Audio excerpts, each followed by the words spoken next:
Hi. Hi. Hi. What's up? What's up? Hi.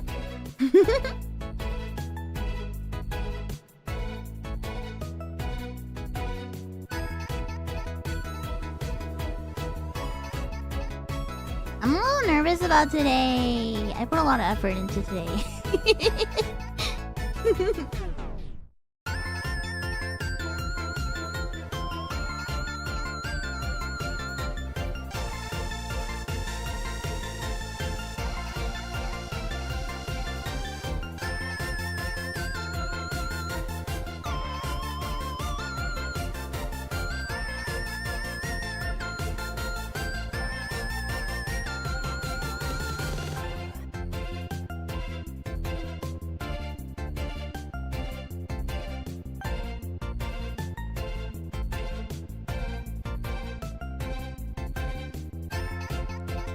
Thank you.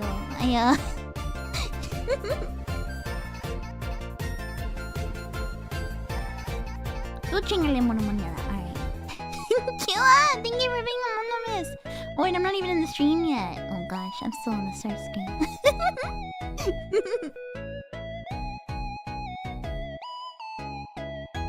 You guys like the start screen today? Kinda cool, huh? I whipped it up last minute.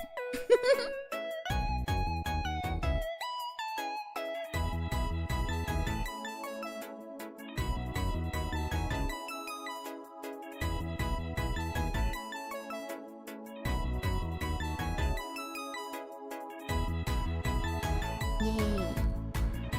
Yay!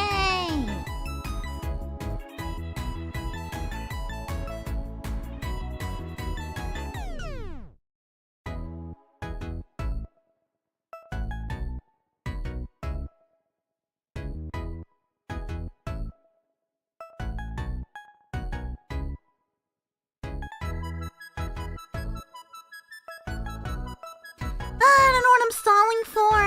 I don't know why I'm stalling. I'm ready. I don't know why I'm stalling. I'm nervous. I'm just nervous. I don't know why I'm stalling at all. Yeah.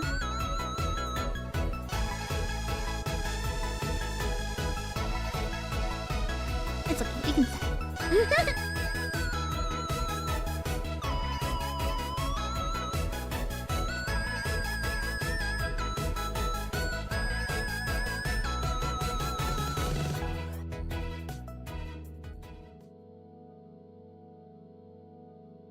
Hi. Hi everyone, welcome! Welcome to Game on the Mist. Hi! Hi, welcome everyone! Welcome everyone! My name is Mono Monet from V4Mirai, second generation penlights. Oops, let me move my mic a little bit. Hold on, sorry. Hi! Greetings, greetings, greetings! Hope you all have been having fun with the debut 2.0s and the debuts from yesterday for Lunalia, V4Mirai's third generation. This is my first official stream as a senpai. And what a stream to do. What a stream to do as a senpai, isn't it kind of wild? Today is kind of a special stream. I have actually been waiting to do this stream for a long time, actually. This is a topic that I've learned a lot about throughout the years. And so I've always wanted to kind of like go off and blab about it, right? Because I think it's something really, really fascinating. So today, just a heads up, I'm going to be talking a whole bunch. You like my senpai niece? Thank you. Thank you. I'm gonna be blabbing a whole bunch today. And we've got some interesting stuff. Never expected me to do a stream about it. You've got a lot to learn. This is the kind of stuff I'm really into. Got a drink handy. You know, I do have one beer left. Out of my 6-pack, I have one beer left. And I also have a peach kefir? Kefir? Kefir? I don't know how it's pronounced. I've got these here.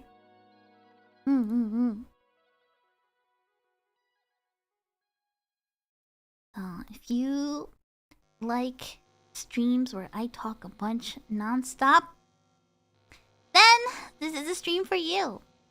But honestly, I think today's gonna be interesting. I have 7 pages of handwritten notes. No, I didn't. To be honest, I didn't like accrue all of these notes just today. They are notes that I've had over the last couple years. Cause yes, I am a nerd. Yes, I do write handwritten notes on pen and paper on things that I'm really like passionate about, like this. This is kind of a side that I guess people probably don't see very often. But today, I'm taking you to God's temple. I'm taking you to church today. Today, I'm going to tell you all about the life of Terry A. Davis, the programmer behind the famous TempleOS. Never heard about this topic? Dude, it's insane. It's insane. It's really fascinating. Really fascinating. Now, I just want to give you a heads up. The topic of Terry Davis and TempleOS is something that can attract, like, sometimes, like, kind of like really edgy people. So if you see somebody in the chat, like being really edgy or, you know, something like that, just ignore it, right? Just ignore it, block them, whatever, right? We are kind of low on mods today. Nerd Blase, my main mod, I believe is off on a trip to go see the eclipse. So, he gave me the heads up beforehand. But I believe he let the other mods know. So, we'll see. We'll see. It might just be me doing the modding today. But I just gotta give you that heads up because Terry Davis is and was a very controversial figure on the internet. TempleOS can attract some people that are kind of edgy sometimes. We're here to have a very like respectful, educational, and interesting and fascinating deep dive into this, right? So, you know, just a heads up. Just a heads up, you know? We are all, hopefully all adults here. So let's handle it like adults today. My first stream is Senpai, how do I feel? Honestly, I feel a lot less nervous. I was really nervous about stuff beforehand, right? But now I feel pretty fine. Anyway, the way the stream today is gonna work is you're just quoting Terry. Yeah, you know. Yeah, we got Megan today. So the way the stream is gonna happen today is I'm gonna talk for a bit about the life of Terry Davis because I feel like you really gotta know some of the context of his life to really appreciate everything going on. So we're gonna talk about his life first. We're gonna talk about some of his accomplishments, some of his story, you know, just how he grew up, things like that. And then at the end, I am going to be going hands-on into TempleOS. We are going to be going straight into the operating system itself. TempleOS is open source, it's free. You too can just like use it, right? It's kind of complicated to get into it, but if you are interested in using it and getting into it yourself, I can pass along the guide that was written for me a long time ago. Somebody taught me how to use it like a couple years back, and it's not that hard. Just some heads up for today. Today I'm gonna be using a version of TempleOS, version 4.13. This is an older version of TempleOS. The most recent version before Terry Davis passed away, was version 5.03. And I've played with that version before. However, version 4.13 has like some extra, it's like a little messier. It has some extra weird notes. It has some stuff that Terry ended up cutting out in later versions. But I want to play around with like some of the messy stuff because I think it's really fascinating. There's some games and some things that like are only in this version, so I want to play with that. As for the background music today, hopefully I don't get I think I should be fine without getting copyrighted. Today we are listening to an older album from Oneotrix Point Never. This is Riffs. If you don't know Oneotrix Point Never, he is a very awesome electronic musician. I could go off on a whole nother rant about Oneotrix Point Never. He's possibly one of the people, along with Vectroid of Macintosh Plush, that started Vaporwave. That's a whole nother topic. But I figured that my usual cheery, 8-bit music wasn't really fit for today, So I'm risking it today. I'm risking it today, and I believe that it should be fine. The stream is not going to be monetized because I figure this kind of thing is not going to, let me be monetized. But this is the kind of stream where I don't care about being monetized, to be honest. I'd rather just tell you the information and share, the information and the research with you, right? So, so yeah, if you're interested in it, that's Oneotrix Point Never Riffs. That's what we're going to be listening to today. So, also heads up, if I make any mistakes and if you are somebody that knows about this topic, feel free to correct me. If you have any extra details or anything, feel free to correct me. If you have anything you want to ask, feel free to ask me. I might not have all the answers to your questions, but I have been playing with TempleOS for a couple years now. I have been researching things like Terry Davis for a couple years now, so I might have some answers, right? I don't have everything though. If you really, really want to get like the real details of like everything in his life, there's a lot of videos on Terry Davis and TempleOS on YouTube. Very famously, there's the Down the Rabbit Hole video by Frederick Knudsen about his life. It might go into some details that I don't go into. I can't be here, all day. But we will be here for a couple hours, right? For years, yeah! So I don't get to talk about it very often, but one of my very favorite things is learning about the lives of very interesting people. This is why I say that, when I read books, I usually read biographies. For me, biographies are, they're more fascinating than fiction, right? So this probably won't be the last time that I do kind of like a spotlight, like a biographical stream kind of thing. This is my nerd side. This is my nerd side. Pretend I got the swirly glasses on. This is my nerd side. I am very, very fascinated by biographies and the life of fascinating people like this, right? So I hope you are too. I know this isn't really the kind of content VTubers really make every once in a while, but I'm here to make new stuff. So anyway, I like the romanticism of biographies. I think it's really fascinating to see people's lives, and I think reality can be stranger than fiction sometimes. So for me, learning about people's life and stuff like that is super, super, super, super, super fascinating. I like reading biographies. I like watching documentaries about people's lives. It's really interesting and fascinating to kind of put yourself in somebody's shoes for a little bit, and then you realize how different everybody's life really is, right?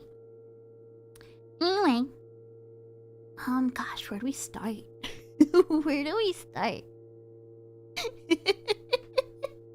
Where do we start? Good evening, Hi everybody that's coming in. Hi. It really puts everything into perspective, huh? Right? So I've got some notes that I'm gonna be taking. I might go kind of like back and forth a little bit. Yeah, absolutely. Thank you, Nocturnal. He was a legend. Also, also kind of a locale, yeah, for sure. We'll talk a lot about all that stuff, right? So yeah, let's start from the beginning, right? So we have Terry Davis. So we'll start from the beginning, right? Counter-Strike run on this OS. You know what? Somebody has actually gotten Discord running on TempleOS. So, I don't know, man. Everything's possible. Like, TempleOS wasn't built with any network capabilities originally, but it is open source, which means that you can write networking into it. And there are people, there's like a whole community out there of people that program stuff to run on TempleOS. It's a really niche community. But somebody has ran Discord on TempleOS. It's really funny. It's really fascinating. Right? Anyway, so let's start with the beginning, right? So Terry Davis was born on December 15th, 1969. Nice. And he was born in Wisconsin. Just good old American man. He was born to a Catholic family of 8 kids. He was the 7th kid of 8 kids. So there was 8 kids in general. I have no idea how to relate to that. I only have one older sibling. I have an older sister. I cannot imagine having like 7 other siblings. I have a friend that is like also the kid of like a family of like 7 or something like that. And it sounds rough. It sounds pretty rough to like share, you know, like your life with like 7 other siblings, right? It sounds really chaotic. I don't know it. I don't know it. I only have literally one sibling and that's it, right? But he was born to a dad who was an industrial engineer. So you can kind of see how there's like, you know, there's engineering in the family, right? I have 3 siblings, both my parents were Mormon. One had a family of 7, the other had a family of 12. Holy. Holy, no way. Dude, I think I'd go insane. I'd go insane both if I was like a sibling of that many kids, and also if I was like a mother of that many kids. Holy shit. Somebody asked how many moms. As far as I know, just one. But I mean, when you think about it, this is kind of like typical like Catholic big family, right? So 14 kids, holy shit, I can't imagine it. I can't really, since I can't relate to this, I can't really say like how much this may have affected Terry's life. But I'm sure anybody that like grows up with this many siblings, it affects you, right? At least it shapes your personality. So anyway, so Terry Davis, he grew up using, I'm gonna keep my notes kind of like, kind of bare, because I don't want like to spend all my time writing, right? I'd rather just tell you fluently. So he grew up as a kid using Apple II computers a lot. So he was into computers from the very beginning, right? Then,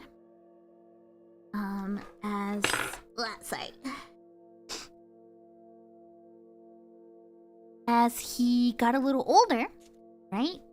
Like as a teenager, then he went on to become obsessed with the Commodore 64. Some of you in here might be old enough. I never grew up with a Commodore 64. I think that's kind of before my time.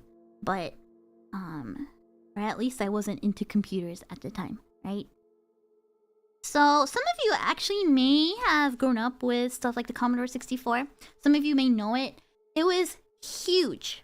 It was kind of like a huge, enormous deal when it came to personal computing, right? You could do all sorts of stuff with it. It was really, really, really popular. And it was a big deal, basically. So as a teenager, he got this book called Mastering the Commodore 64, and he became obsessed with it. This guy learned the complete ins and outs of Commodore 64. So I think that's where he got his, like, love of programming, love of computers, right? I think the Commodore 64 is very iconic in the history of computing. I wish I could tell you more about it. However, my knowledge of computers goes deep, but it doesn't go that deep, right? It's a little bit before my time, so I don't have any experience with it. But I do know that, yeah, it was really, really popular. Everybody, was having fun with Commodore 64 computers. And this was at the time, this was, what, like in the 80s, right? When computers were not as commonplace as they are nowadays, right? Like nowadays, we all have our smartphones.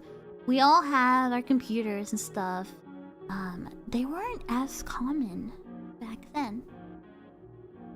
Let me show you a picture of Terry with a computer here. There he is. Look at him. Look at him right there. Young Terry. He looks so full of life. So cheery. Look at this guy. Look at him right there. With a computer right there. Basically, from what I've heard, from some of the research I've done and from what I've heard, he was generally well liked in school. People thought he was smart. People often called him the smartest guy in the room. People thought he was cool. It wasn't like, he wasn't like a, like a lonely guy, that like everybody avoided in school, right? People generally liked him. So I think, I understand, right? Because I personally think... Sorry, that's my cat feeder going off. I don't know if you could hear that. That's my cat feeder going off, sorry. But I think that people that are into computers are really fascinating. Honestly, I wish I had been born a little bit smarter so that I could have been into like programming and things like that. I've like learned a little bit of programming in school. I've made a couple games in high school and college, and like every other kid from my era learned how to code HTML to make a Neopets pet page. But my programming knowledge is like, I don't remember any of it. Like if you ask me like, what do you remember about programming?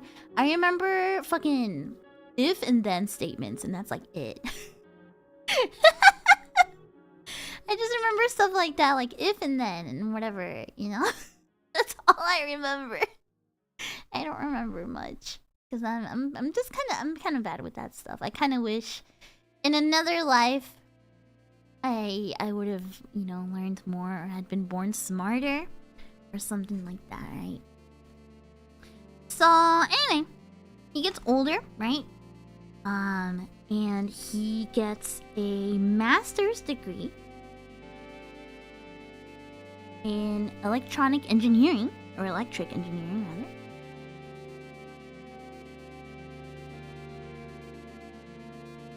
And this is in the 90s. So keep in mind that like electric engineering in the 90s, that's like a brand new career, right? It's kind of like, how like people would like make a big deal out of like degrees in like game design or whatever like that, like computer programming stuff, like a couple like a decade or so ago, right? Like in the 90s, electric engineering was it was a big deal, right? He gets this from ASU, Arizona State University, which is a really good school. I grew up a little bit in Arizona, and it's really fascinating to me to think that, like, I might have hung out at some of the same places Terry Davis hung out, because I, like, around high school, college age, right? I spent a lot of time in Arizona. I didn't go to ASU, but a lot of my friends did. So it's like, it was a lot of things where, like, you know, we'd all meet up after classes, right? And you know, half of them were at ASU, so it'd be like, you know, those of us that didn't go to ASU, we would go meet up around the school, right? Or we would go to, you know, some of, like, there used to be like a barcade, right? Wasn't this made by occultists? No. Sit down, my child. Let me teach you. Let me teach you. You will learn everything about TempleOS and Terry Davis by the time I'm done with you. Sit down. Sit down. Let me put you in the cage. Let me force you to listen. Welcome to church. So yeah, it was like, to me, it's really fascinating, because, like, yeah, I could have been walking the same streets as him, right? ASU is considered a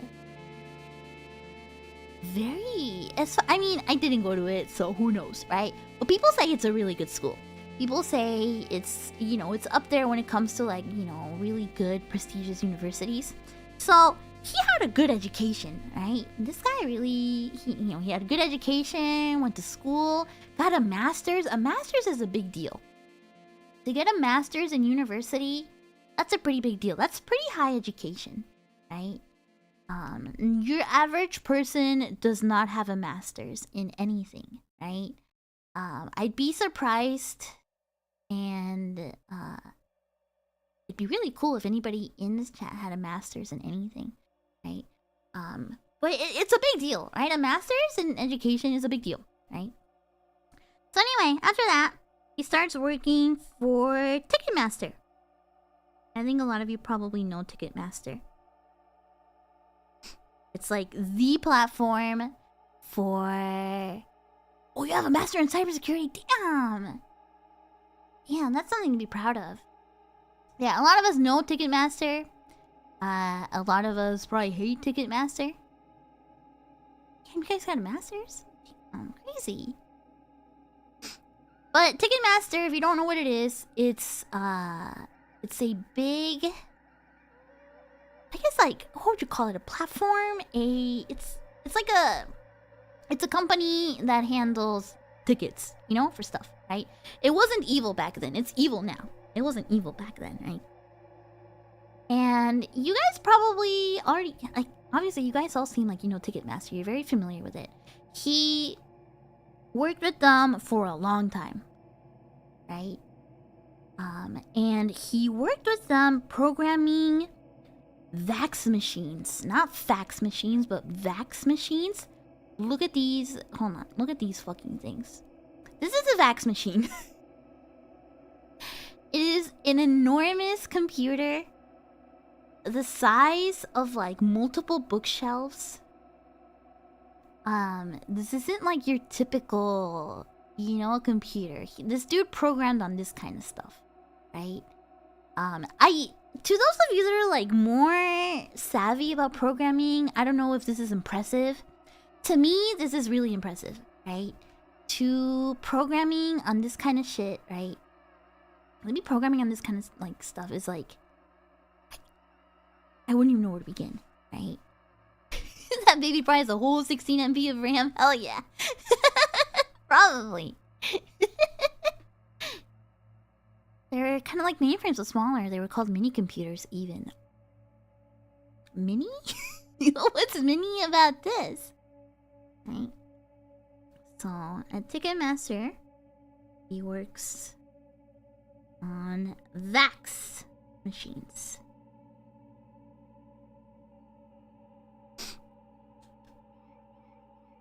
Just in mini bits. Oh my god. It's not the size of multiple rooms. Yeah, I guess, yeah, computers back then were the size of multiple rooms. So I guess this was a mini computer. Right? It's all machine code. Yeah, I don't know. I have no clue. If you know, honestly, a lot of you guys seem like you know what programming. Please tell me about it, because this stuff is really fascinating. I don't know. I don't know that much about programming. The only programming I know is like, you know, you have a screen and you have a keyboard. But I think this stuff was kind of like before that, really, right? So it seems really fascinating. So this was in the 90s, right? He graduated, got his master's, worked at Ticketmaster for a while on these fax machines. He stopped around 1996 when his mental health started deteriorating. So it's around 1996.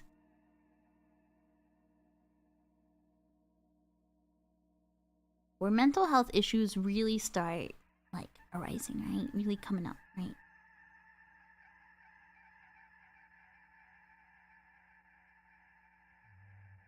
But you can tell already that, that, like, this guy's insanely smart, right? Like, just already a genius programmer. The word bug came to me because an actual bug got stuck in one of these giant machines and stopped it. That's really cute! And that's how the word bug came to be. That's cute. Decolored with SAS machine code is just the assembly code numbers fed to the processor, but you only ever do it now if you're hacking an EXE or ROM directly. Oh. That's beyond my knowledge, honestly. That's beyond anything I know, to be honest. Ooh, So, yeah, 1996 is when, like, he starts getting, like, manic episodes. And starts going, he goes to a hospital, right? And gets diagnosed at first with bipolar. And then schizophrenia, right? As everybody's aware. A lot of people know him as, like, the schizophrenic programmer, right? You think the mental illness started because he was using his brain too much? Does that... that doesn't make sense, because I'm stupid and I get men hair, so I don't know. I don't know. Who knows? Who knows? So yeah, he has bipolar, gets diagnosed with schizophrenia, right? So...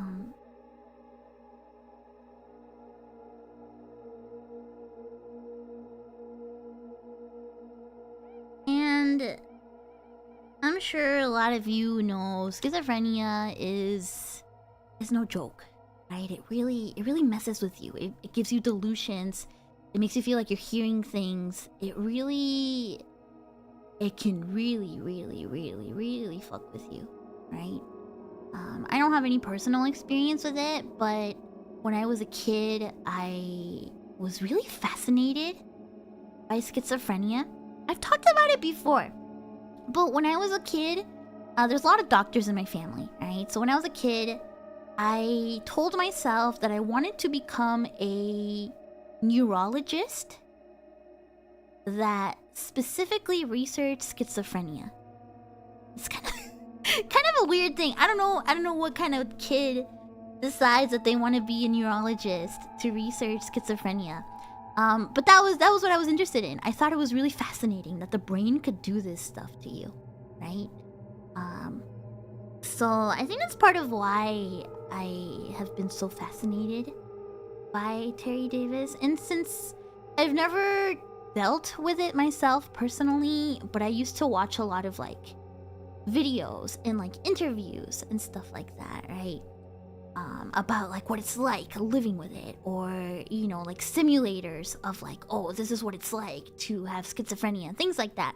I always thought it was really fascinating, right? That the brain can do this kind of stuff, right? It's a little scary, right? Oh, you wrote a paper on it? Yeah, Yeah, mental health is really interesting, honestly. It's very, very interesting. So that's around, you know, where the mental issues start piping up. You know, 1996, he's what, like 27 at the time, right? He's in his 20s, almost 30s at the time, right? So he's still pretty young.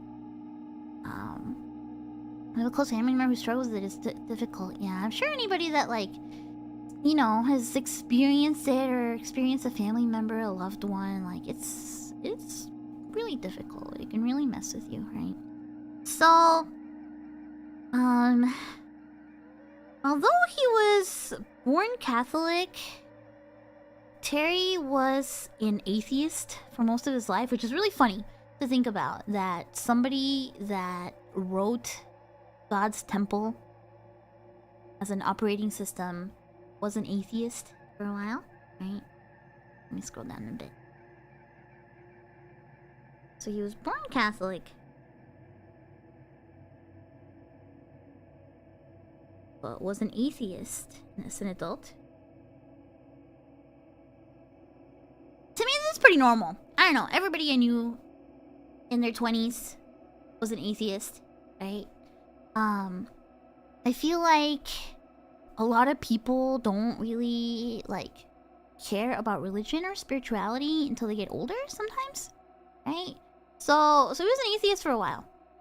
However, it was when the mental illness started getting worse that he started having a lot of delusions.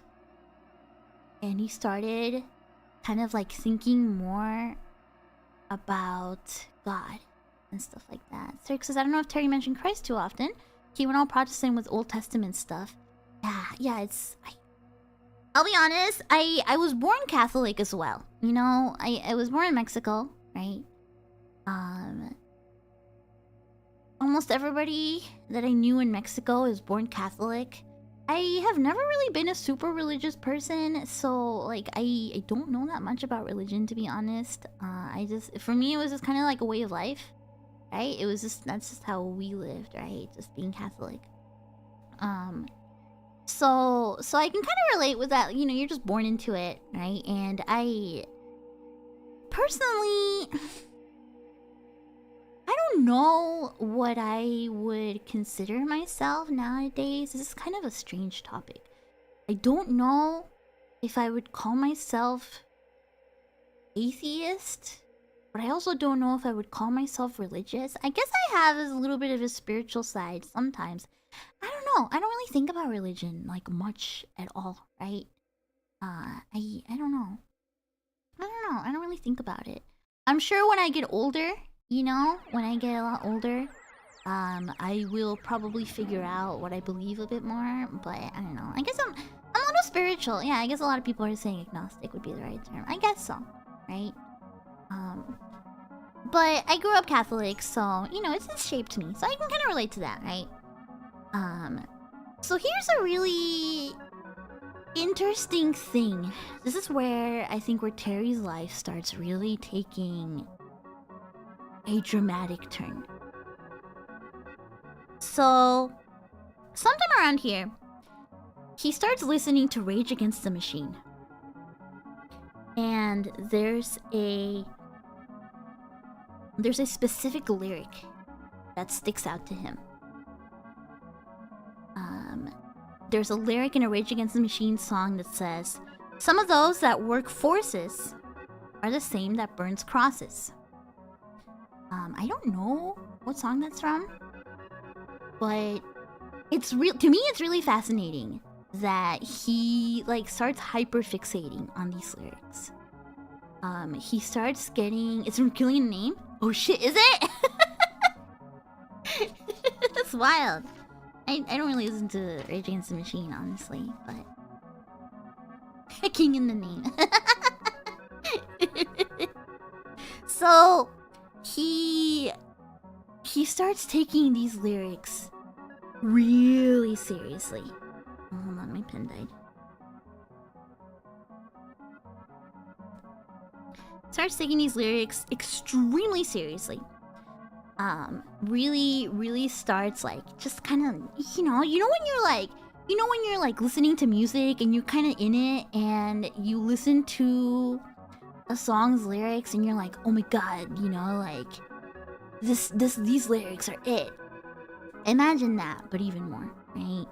So he starts believing that there are people following him around in suits. He starts feeling like these people are following him everywhere. And that he's seeing them everywhere he goes. And around this time too, I don't know why, he starts donating to charity a lot. I don't really know what it's related to, right? But it's around this time, right, that he starts believing that people in suits, or possibly CIA agents, FBI agents, Alphabet agency agents, are following him around. You're gonna... So we have to talk about it, right? If you look into Terry Davis or TempleOS, you are going to hear the word glowy a lot. Glowy from... I don't know specifically if like Terry himself came up with the term glowy. I do know that the whole concept of CIA agents glowing in the dark is from like back in the day, because they were always very obvious when they would join an activist group, right? So that's why people would say, they glow in the dark. Terry started calling them glowies. And, because, he would say that they would glow in the dark. Yeah. Glowy is a softer version of what he actually said. Yeah. So, it's around this time that Terry starts believing that God is showing himself to him, right? So I think this is really where it starts taking like a turn, right? Like a really sharp turn. So in like late 90s. Oops, sorry. Hold on. Late 90s. He listens to Rage Against the Machine. I think it's kind of goofy that Rage Against the Machine is that, is what kind of like pushes him into this, right? So he starts getting these delusions of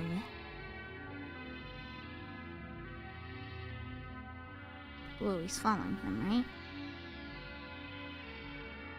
This is fun. I feel like I'm teaching a lecture. This is fun. This is fun. You can hear him talk about all this stuff yourself. I'm not gonna show a lot of the clips of Terry himself talking about this stuff because I think everybody knows that he used some very colorful language, and I'm not putting that shit on my stream, basically. So, so if you wanna deep dive into that stuff on your own time, go for it. But yeah, he was extremely racist. I'm not putting that stuff on my stream, right? Like a very, very colorful language.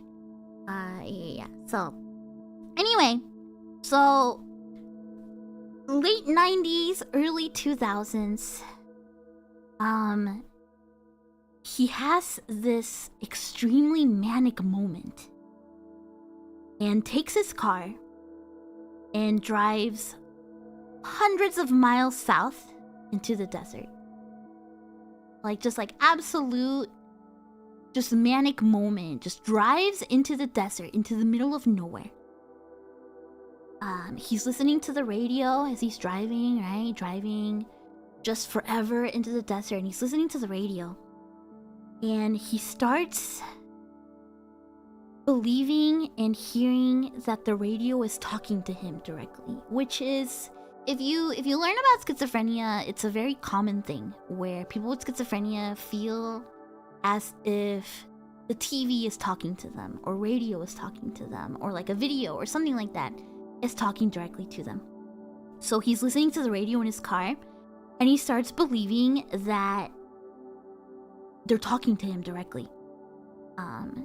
And you know, at this point he was already like having really, really bad delusions of people following him, right? And I have a feeling probably that the reason he drove off into the desert was probably to try and escape that. So he's in his car, he's listening to the radio, believes that these people are talking to him, and so he freaks out and stops right there, and in that moment starts dismantling his car by hand, just like dismantles his entire car, basically to try and get at like whatever is tracking him, whatever is talking to him. In a really manic episode, dismantles his entire car and then throws the keys into the desert. So keep in mind, this is the Arizona desert, you know? I don't know if any of you have ever lived in the desert. I've lived in the desert for a long time in my life, both in Mexico and when I lived in Arizona, and I've lived in a lot of places, right, that are like kind of like desert, like desert stuff, right? The Arizona desert is no joke. Even in the city in Arizona, a summer day in Arizona can be 120, 130 degrees Fahrenheit. For those of you that are European, or don't use Fahrenheit, I believe in Celsius it's like what, like 50 something Celsius. It's stupid. Like it's the kind of weather where you can die. Like you can absolutely die, right? And people have died. Many people have died from temperatures like that. Yeah, it is the kind of weather where you can cook bacon on the sidewalk. You can like fry an egg on the hood of your car, right? It's every summer you see pictures of it, of Arizona summers where the street signs will start melting, or here in the States we have you have like your trash bins and you roll them out to the sidewalk, so that they get picked up.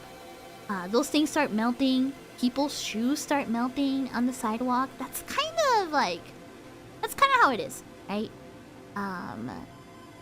Yeah, people die from that. Yeah, the melting plastic mailboxes. When the summer comes around, look it up. It's really fascinating, right? And yeah, the concrete can reflect even more, right? It's funny because when you live in Arizona, you can straight up call out of work if the AC in your car doesn't work. Like if the air conditioning in your car doesn't work, like you can straight up like I had friends that would call into work and be like, sorry, I can't come in today. The AC in my car is broken and I am not driving in this heat, right? You could kind of get away with stuff like that, right? The desert living is very fascinating. So anyway, imagine that, right?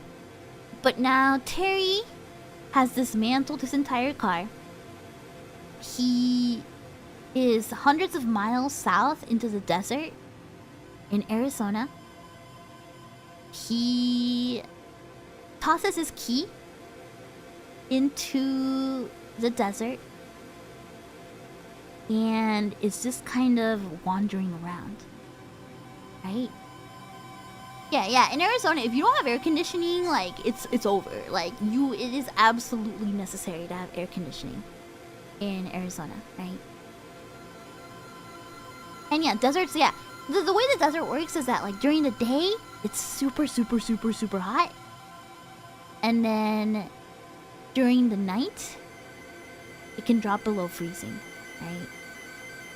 It's really fascinating. So, he's wandering around in the desert, you know, delirious, having paranoia, having these delusions, you know, after dismantling his car, believing that people were talking to him directly through his radio, probably still believing that even in the desert, there's agents following him, right?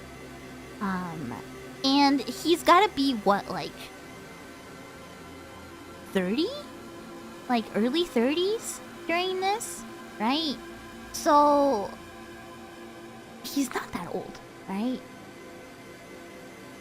So he gets picked up by an officer. And there's an officer, you know, like patrolling around. He gets picked up by an officer. And as you can assume, right? I'm sure Terry is not the biggest fan of, you know, officers and police and agents and feds. You know, I'm sure that's the last person he wants to see, right? So he gets picked up by a patrol officer. And of course freaks out, right? He gets into this patrol car and he escapes from the patrol car. He runs like wild, escapes from the patrol car, and gets injured and breaks his collarbone. Pretty bad injury, right? So he gets taken to the hospital, right? I'm sure, I don't know exactly how he gets taken to the hospital. I assume that the police officer probably caught up or someone found him. I don't know exactly what happens, right? But I do know he gets injured, he breaks his collarbone, and he gets taken to the hospital. In the hospital, he gets some x-rays, and he sees the x-rays and sees little things that he believes are tracking devices inside of his body. So he runs from the hospital. He runs from the hospital in a frenzy, you know? Basically, like, really, really in the absolute depths of schizophrenia right now, you know? He was just in the desert, tried escaping from a police officer, gets injured, you know, broken bones and everything, goes to the hospital, sees his x-rays, believes that there's tracking devices not only in his car, but also in his body, inside of his body. And at that point, I can't even imagine the delusion, the paranoia, right? So he tries to carjack a truck. Isn't this part of the story just like insane? Like, he tries to carjack a truck to get away from the hospital. Of course, he doesn't get away with it. He gets thrown in jail for a bit.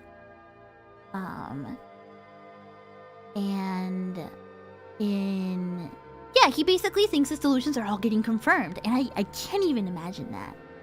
Like, yeah, and he's got a broken collarbone this whole time, right? Like, injured, schizophrenic, probably not even medicated at all, right? It's just like a really terrifying, fucking terrifying situation, right? So yeah, I don't know anybody that wouldn't be freaking out. Like, truck isn't a semi. I don't know exactly. All I know is that it's like a truck. You know, he hijacks a truck. There might be some details other places online about like exactly what happened during this story, right? But so he runs into the desert.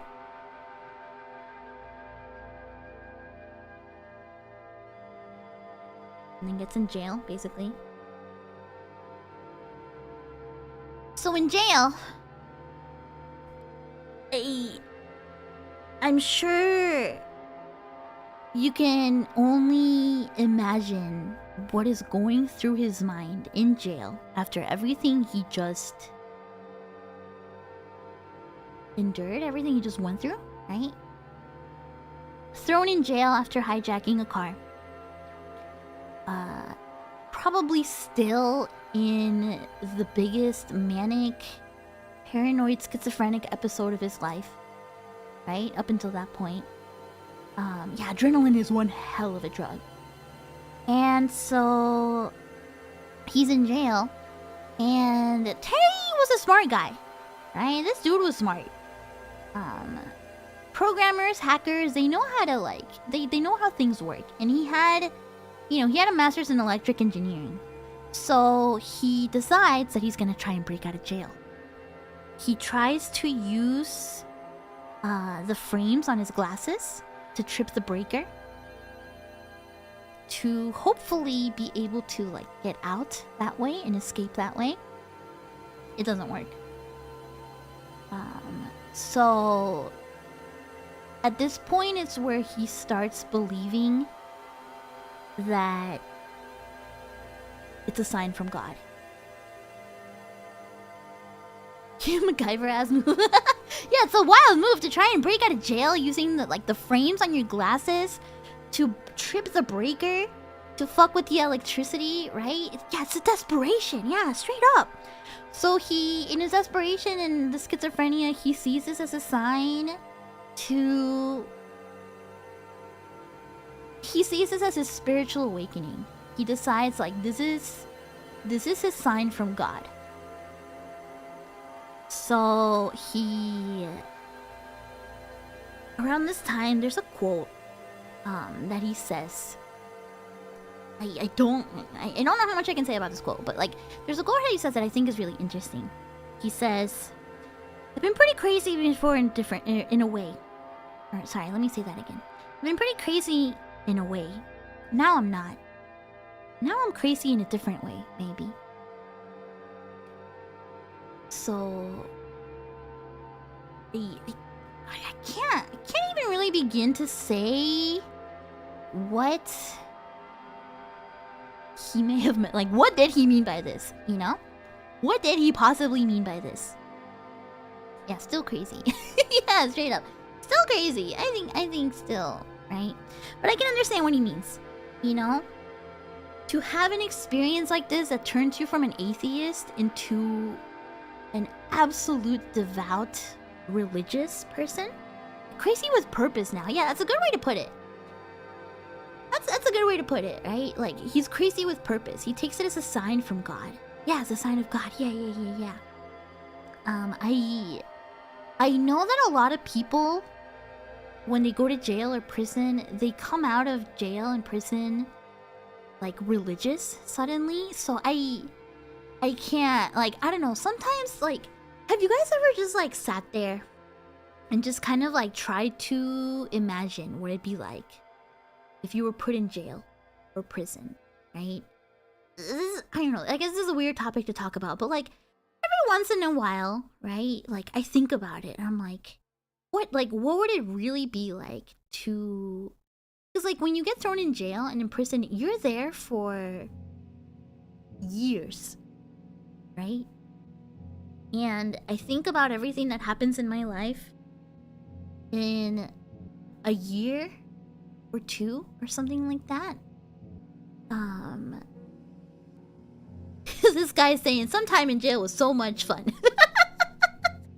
We've got all sorts of lives in here. This is fascinating. We've got all sorts of tabemonos.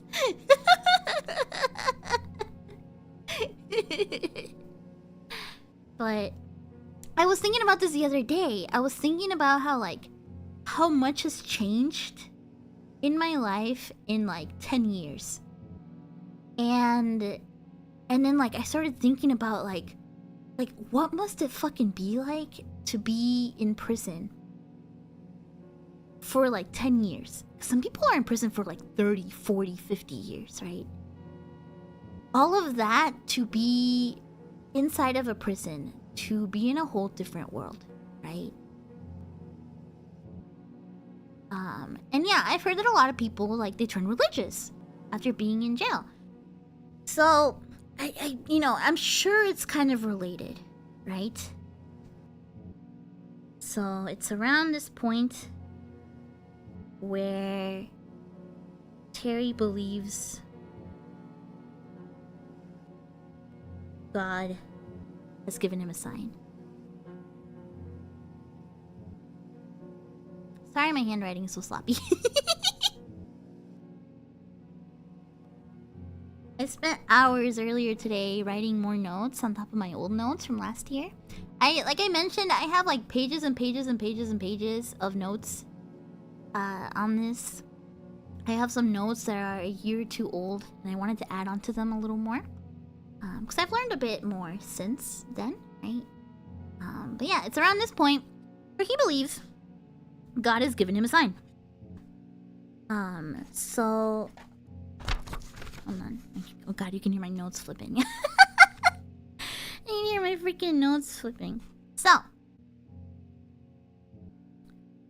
2004. This is when Terry begins work on TempleOS, right? The flip really sells the classroom lecture all that. I can't help it. I literally... You know what's even funnier? All my notes are written on these fucking Garfield paper pads.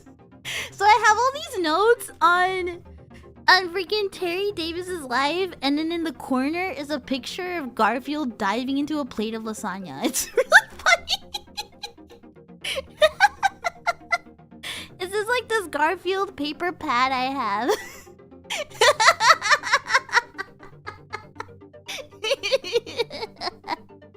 I was looking for my notes earlier today. And I got his candles. I thought about taking a picture, but I didn't want to get bullied for my freaking Garfield notes. I was looking for my notes earlier, and I was trying to remember what notebook I took those notes in. And then I remembered the freaking Garfield in the corner. And that's how I found my notes today. I looked for the Garfield notepads, and that's where they all were.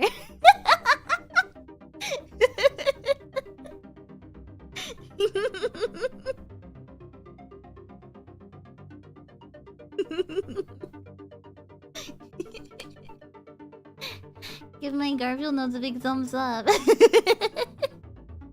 I like these notepads a lot. They're very cute, but they're old, so like the glue on them is kind of like weak. So the paper kind of comes off really easily. But so yeah, if you hear me flipping around, it's because I have all my notes on those.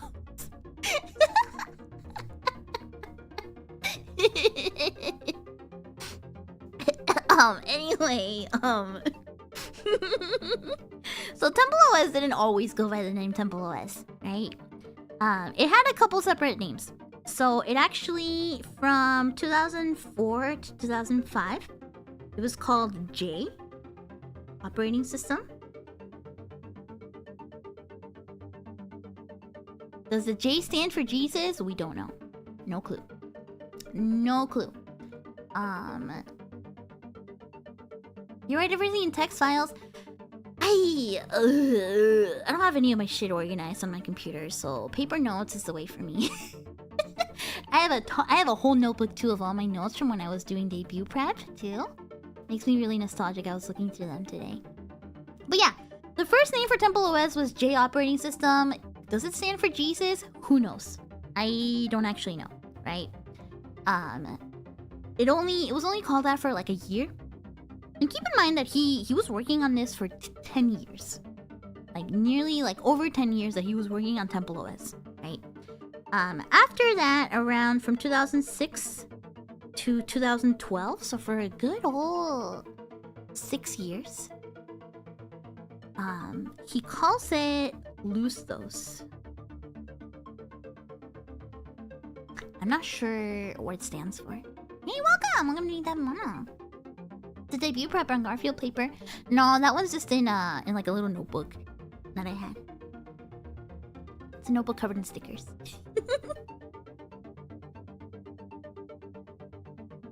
Didn't know the religious stuff started till later, because I remember I posted on Dictative Word References. I mean, I don't know exactly where TempleOS really started being a religious operating system. I'm not sure if it was religious from the beginning. I think it might have been though. So I mean I'm gonna talk about some of the details here behind TempleOS, right? Because TempleOS is of course his masterpiece, right? So the timeline's gonna jump around a little bit here, because I just gotta tell you all these details, right? So from 2006 to 2012, it's called Lustos. You can probably still find a lot of stuff about it being called Lustos online, because Terry Davis posted all of this stuff online all the time. There's tons of versions of TempleOS online, because he kept this all up online really often. So you can find this stuff online, right? Around 2012, he calls it Sparrow OS for a little bit. And then finally, he decides on... Oh, not Temple's OS. TempleOS is the final name for the operating system. TempleOS. And so, just a little bit of history on the name of the system, right? Initially, he was hoping to kind of like recreate the Commodore 64 environment, which, you know, like I mentioned before, like that's what he grew up with, right? That's what he grew up with. That's what he was familiar with, right? So he wanted to recreate the Commodore 64 environment.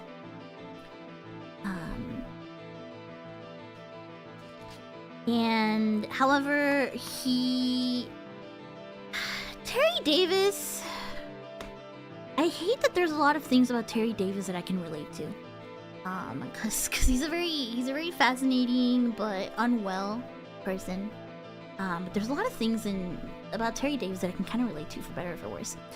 Terry Davis was very stubborn about wanting his coding to be completely unique, completely unlike anyone else's.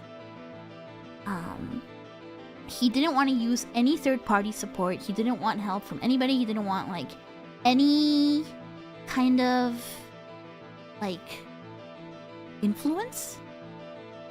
So he wrote his own. He made his own programming language called Holy C. Yeah, and he definitely had the knowledge to do it, right? Like this guy absolutely had the knowledge to make his own programming language. He wanted to build it all himself from nothing. And you know what? I get it, because I'm really stubborn. You guys have probably started to see this side of me, right? I can be kind of a slow worker, right? Some of my projects can be a little slower. Some of the things I do can take a little longer because I like doing everything myself too. I like making things myself. To be honest, it's been one of the biggest challenges of being an agency VTuber is learning to accept help, learning to hire other people to do some stuff, right? During one of my last meetings, Sensei, she didn't get like mad per se, but she was like, I was telling her that I hadn't used any of like, you know, the budget that I'm allowed to work on some projects, right? And she was like, Mono, what's the point? She was like, use our money, damn it! Like, what's the point? And I was like, I know, I'm sorry, you know? I was like, it was basically like, let me cook, you know? Like, I'm sorry, I'm just kind of like this, you know? I am definitely one of those people too that I have a lot of pride in doing everything myself, right?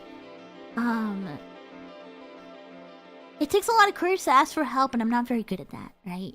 I am definitely somebody that will try and do things by myself completely, right? I will try and make things from scratch if I can. That's why I draw my assets. That's why, you know, like... I mean, don't get me wrong. I've learned a little bit, right? I've gotten a little better about it, right? But I... I don't know if it's good at money management, but I'm stubborn like that too. So when I learned that Terry was like this too, God, can I relate? I totally get it. I totally get it, you know? I also want what I make to be unique. I want some of the things that I make to be made completely by myself, you know? There's a lot of pride in that. And I totally get it. I totally get it. But as an agency VTuber, I've learned a lot to, like, accept help from others, to work as a team, right? It's a process. It's a process. I'm learning on it. But basically, Wasn't Terry schizo? Like, he's cool, it's cool, but also, yeah, yeah. Terry, we're talking all about that today. Like, he was very, very extremely mentally unwell. But, even though he was stubborn and everything like this, I think he's worth talking about because as you're starting to see and everything I'm telling you, he was a genius. An absolute genius. Just a total genius. Basically, you know, to be able to write your own programming language completely by yourself, no outside help, no outside anything, right, is just absolutely incredible. And I think even though he had all his issues, even though, yeah, you know, he was unwell, yeah, he was controversial, yeah, he said a lot of fucked up stuff, I still think that he has a life worth learning about, you know? Yeah. He's absolutely a brilliant mind. So I think, you know, at least I personally am of the opinion that just because somebody wasn't necessarily a good person, you know? Like, I still think it's worth learning about their life sometimes, right? Yeah, Malicious gives us some context. Says, it's insane to learn all that. I had to go through 4 years of college to even barely understand coding. And can you freaking imagine an entire operating system written by him with a programming language made completely by him from scratch? When we go into TempleOS, I want you to keep this in mind. That every single line, every single letter, every single piece of code and text and everything was written by hand from scratch by Terry. Everything. I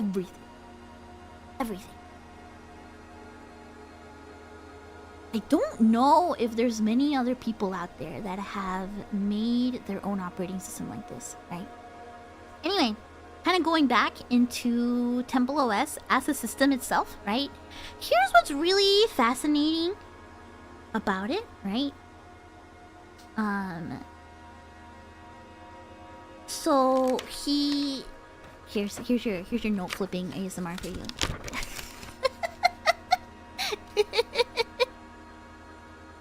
So basically, Terry at this point claims that he is in direct contact with God, and that God has directed him to success the second temple of God.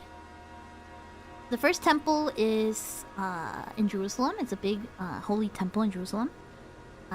But according to Terry, God tells him, you know, you must construct the second temple for me as an operating system. Specifically as an operating system.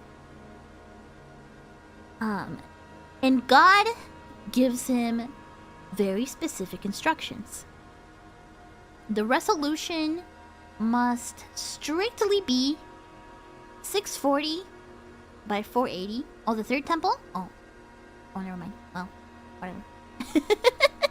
Hey, welcome!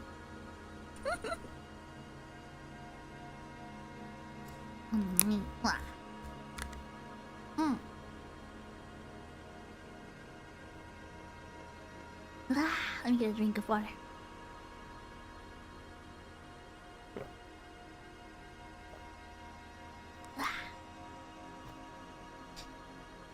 So, the very specific instructions from God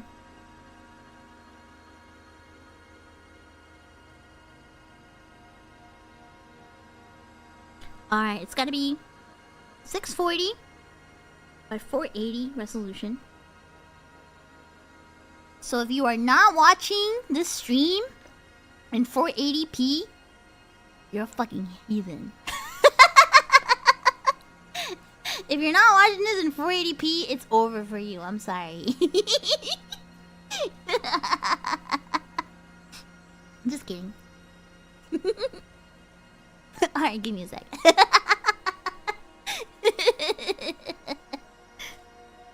So... First stream I've ever seen. This is a great stream. Yay, welcome! I like blabbing about stuff like this.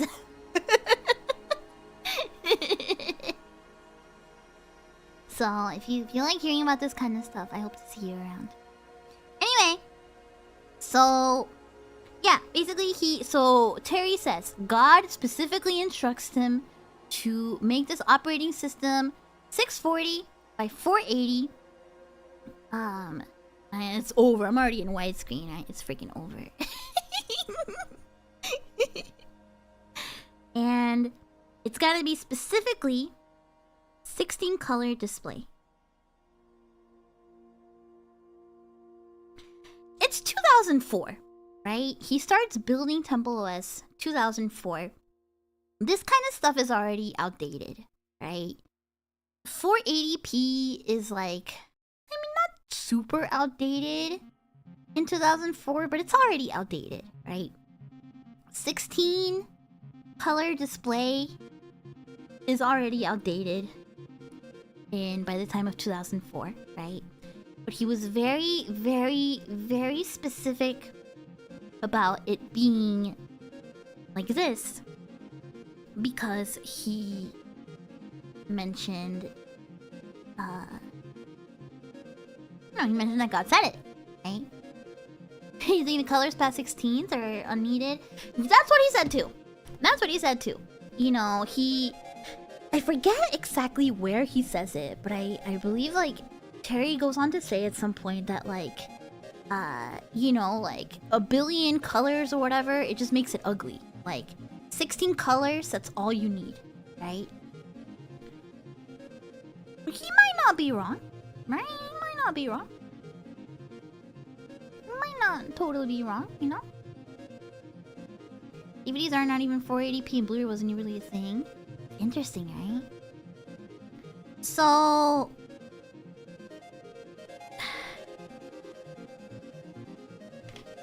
you know, writing this... this whole time, you know, Terry really believes that he is the chosen one by God, you know, to create this temple. The delusions are very, very strong at this point. And you hear when you see a lot of like videos or you see a lot of like screenshots of Terry around this time, he's calling himself the greatest programmer that ever lived. Honestly, he might not be wrong. Like, I'm gonna be real, he might not be wrong. Like, he very well might be the greatest programmer that ever lived. Honestly, like, yeah, very humble, right? Very humble. I don't think he was colorblind. It's just what he said God asked him to make, right? So, and to kind of put it into perspective of what it's like for a single person to write an entire operating system with an entire graphics and everything,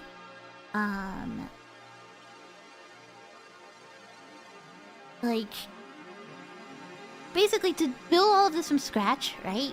It's kind of like the equivalent of a single man building a skyscraper, right?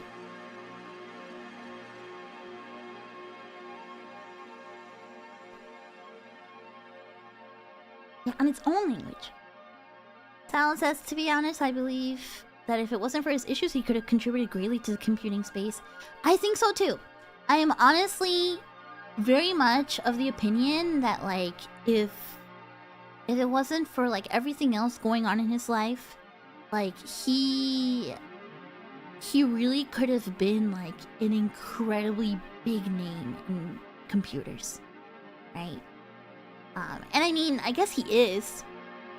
And at the end of, at the end of everything, his name is going down in history.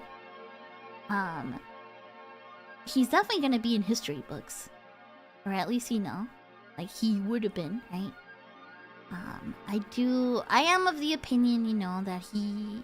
I don't know, I've never heard of anybody else that has done a feat quite like this, right? I think it's really, really fascinating, right? So, the thing about Terry, right, is that as he's building this operating system, he posts about it a ton online. Right? He's on... This dude was on Reddit all fucking day long. Posting about his operating system all day long on Reddit. And apparently, I didn't get to see his Reddit posts, right? There might be people in here that might have been around when he was posting this kind of stuff, right? Because this wasn't that long ago, right? He was probably posting about this stuff on Reddit, what, like 2010s, right? Like, you know, I don't know, probably like anywhere from like 2009, 2010, something like that, right? Like, going crazy on Reddit, right? He was active on not just Reddit, but a bunch of forums, right? Yeah, he was all over forums. Yeah. All over, right? And he was seen as, he was kind of seen as a nuisance in a lot of places. Because basically, you can like see a lot of screenshots and like you can hear a lot of like first person stories of what it was like sharing a forum with Terry Davis.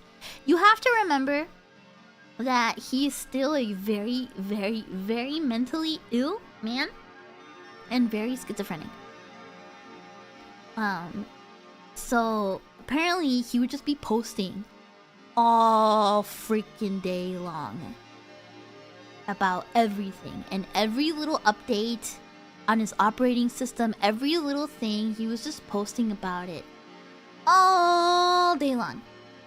And I don't know if any of you have ever been in like an online community, right? Where somebody is kind of like that. It gets really annoying.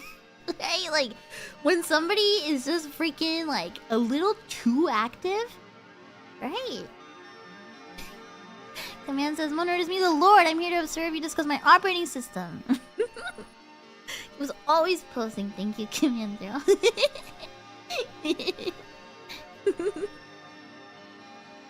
Thank you. So yeah, I think you guys like probably kind of know, you know, it can get kind of annoying, right? I'm sure it's happened to like all of us where like you're in a Discord server or on some forum or something like that, and I mean like all of us, you know, it's a little different. I can't really say that anybody's really doing that in any community I'm in, but there have been times where like, you know, somebody just like dumping their whole life, you know, there's always that one guy, right? So Terry was definitely that guy. And he was posting way too much. Way too much. And people were really like getting irritated with him. He was getting banned all the time on websites. And this guy loved evading bans. He loved circumventing bans any way he could. So if you banned him once, he'd come back. He would come right back, right? Banned him again, come right back. You couldn't get rid of him. He was always there, ready to post about TempleOS and everything like that, right? But I think around here is like where he starts probably like gaining some traction. He starts gaining some fans and some haters, for better or worse, right? Because it's like, you know, he's probably making a name for himself. Like everybody on, you know, whatever forums he was on is probably like, you know, like, oh man, there's that guy again, you know, with his freaking operating system, blah blah blah blah blah blah blah, right? And he was also very known because he would go on like just like insane, like violent, angry bursts and rants online. So it'd be like the kind of dude where, like, you know, you're on a forum and like you just kind of like reply to him and you're like, man, like stop posting so much, and he would just like go fucking crazy. He would just go off on you, call you all sorts of freaking slurs and names, and just go completely off, like super aggressive, right? Just completely unfiltered, mentally ill, schizophrenic aggression, right? I've seen people like that online before, so I can only imagine, right?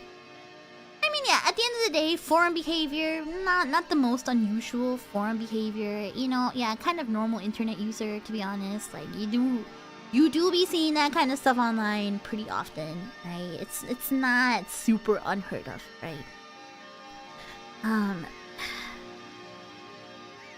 Here is where I have to talk about Terry's use of the gamer word a little bit.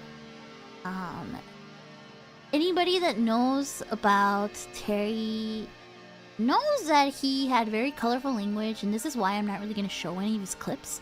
I'm going to show one Terry clip at the end of the stream, or at the end of this segment, at least, before we go into TempleOS itself. But he, like, he loved using the gamer word a lot, like like every other word kind of thing, right? He says he used it so much because he was using it to get back at agencies and like all the, you know, like all the agencies like the CIA and everything, and like BBC, who were putting him under psychological warfare.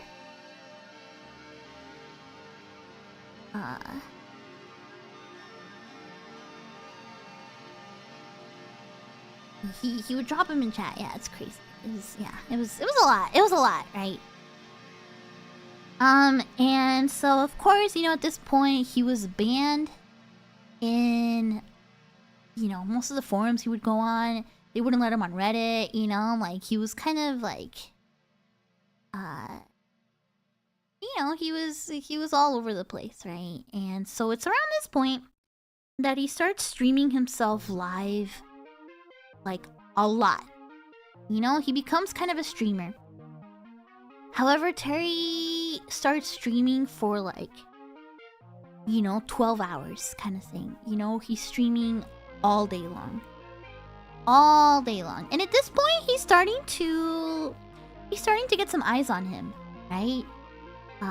Terry Davis isn't the kind of person that only got famous after he passed away. He was definitely getting some fame while he was alive, right? Like he definitely had eyes on him. Where did he stream? I think he streamed on, he did some YouTube streams, I think, and then he streamed on, I don't know exactly where. I think some of his VODs are on a website called Odyssey. I think they were mostly YouTube streams. From what I know of. I might be wrong. You can actually watch there's actually a stream where you can watch his, like an archive. Here, I'll link it. Just keep in mind that it is not safe for work. The link I'm about to post is probably not safe for work. It depends what stream they're showing. Terry streamed his entire life, like when he was streaming a lot. That does include some intimate moments, right? Watch at your own discretion, basically. But I think it's really fascinating. So yeah, they've got a lot of clips. They've got a lot of his archives, right? Very, very fascinating. Very fascinating, right? I don't really know his website. I only know it from this, but just, you know, just there's that. There's that if you kind of want to see him in action, if you kind of want to see what his streams were like. Those are archives of his streams there. You can find that website on the TempleOS.org website, right? So... So basically, Terry at this point has a lot of trolls. You guys know what the internet is like and was like, you know, around like 2005, 2010s, 2015-ish, right? You guys know what it was like, right? This is the same internet, you know, that was going wild over things like Chris Chan and all that, right? This is like the peak of that kind of internet, right? So he starts getting a ton of trolls and a ton of harassment. And Terry, being, you know, the mentally ill, schizophrenic man that he is, of course, you know, like, takes the bait a lot. And honestly, some of these people were way more mentally ill than Terry. Some of those people honestly went way too far, in my opinion. Terry Davis got a lot of harassment that he didn't deserve, and a lot of harassment that went way too far, right? But yeah, it's a really rough situation, right? That's a whole nother topic, you know, of like that kind of flavor of internet trolling and harassment of the time, right? It's really fucked up, right? And the kind of trolling that he got was really, really, really fucked up. And so Terry kind of started becoming kind of a, I guess what you would call a lol cow, right?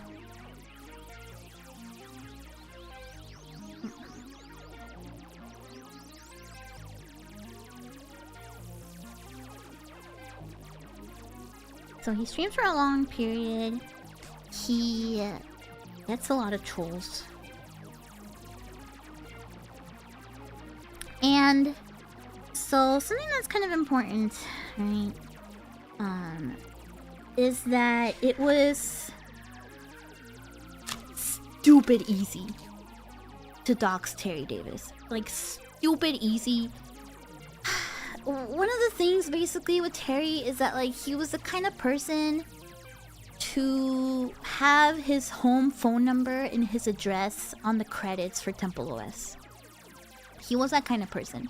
And you can still find the numbers and everything. Like, when we go digging, we might see it. He was definitely the kind of person to put his number just straight up there. And because he was streaming for like 12 more hours at a time, people would call him. People would just call his number and he would pick up. He would just pick up and answer the phone on stream. And you know how griefing is, you know how trolling is. That's like, you know, I'm sure the trolls were like, this is perfect. You know, I get to see him pick up the phone. I get to see him get mad. I get to see him react. You know, it's the perfect recipe for that kind of shit, right? So, yeah, he would do a lot of stuff like just pick up the phone in the middle of a stream when, like, some troll would call him or, you know, somebody would reach out to him or something like that. So a lot of times the streams got way too spicy. I remember hearing that, like, people would try and, like, bait him into watching porn on stream on YouTube so that he would get banned. People would, like, bait him all the freaking time. Terry Davis had toaster streams. You're fucking dumb. Don't call him fucking toaster streams. Shut up. Stupid. But yeah, basically he'd be having streams all day long and he'd be there all the time. I believe at one of these points he during a lot of these streams, I think he was living out of his car for a bit. Where he you guys are all laughing, stupid. Don't do colon 3, you little brats. But yeah, I believe around this time he was living out of his car for a bit. We got a lot of notes already. He's living out of his car, streaming, you know, things like that.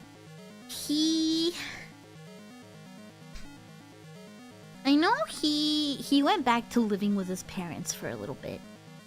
I believe when the schizophrenia was getting really bad, right? At some point in his life, kind of like near the end, this would be around 20, like, I want to say 2014-ish, 2015, 2016, around there probably, right? You know, anywhere from 2015 to 2018-ish or so. He went back to living with his parents for a little bit. And he was taking medication for his schizophrenia. So I think he was like doing somewhat okay for a little bit. However, he stopped taking his meds. Because, and this is something that's kind of common with people that like take medication and antidepressants and stuff like that. You feel like you, like he felt like his creativity was being a little stifled. And I hate to say that I relate to this. Maybe too much information that you shouldn't really know about me, but I hate to say that I relate to that. But there was also a time in my life where I was taking antidepressants, and I felt the same way. I felt that, like, I mean, they were different for everybody, but yeah, you kind of feel a little bit like a zombie sometimes. You kind of feel like, you know, like it's stifling your creativity and that it's kind of making you feel a little gray, right? Yeah, you know, I've also been there, right? I also stopped taking my meds at one point a long time ago.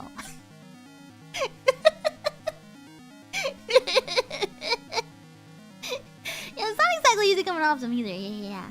I don't really feel like I need them anymore. But you know, life was very different back then for me also, you know. Nowadays I feel a lot better. But anyway, I get it, you know? I totally get it. You're taking a med, especially if you're somebody that's kind of like creative, right?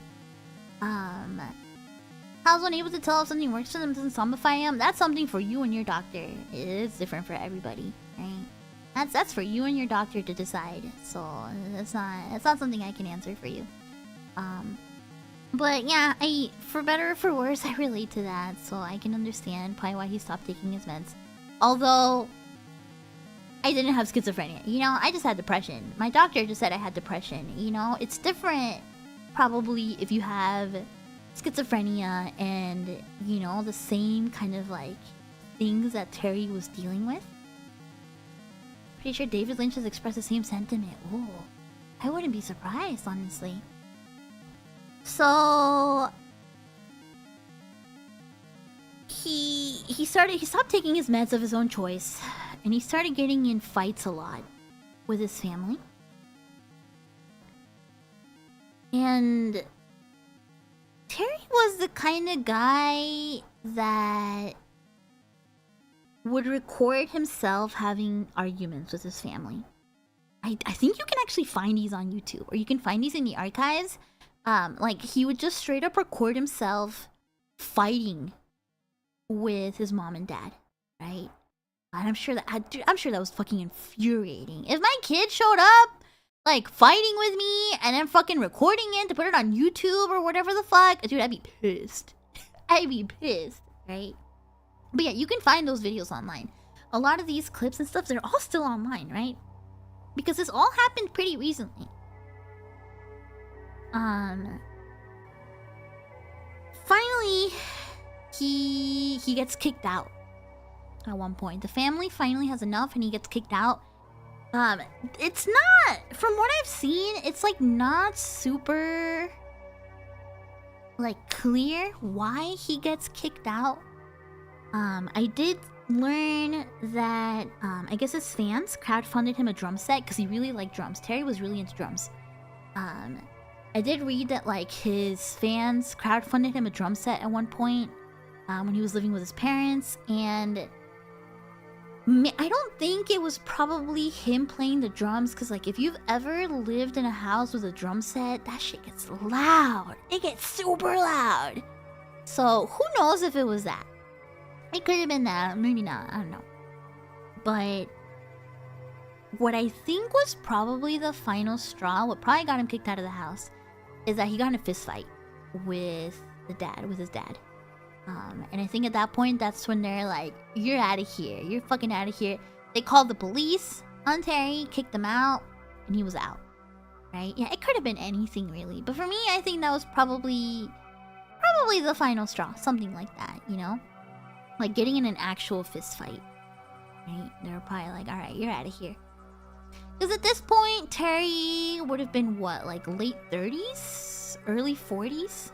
Right? Maybe mid 40s. Because this was around 2017, 2018. So I think he must have been like 45, 46. Maybe 47, something like that. Like mid 40s, basically.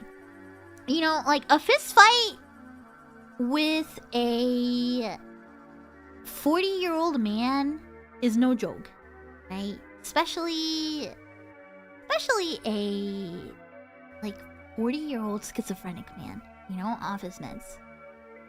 He looked 60. That's what homelessness does to you, dude. That's what it does to you.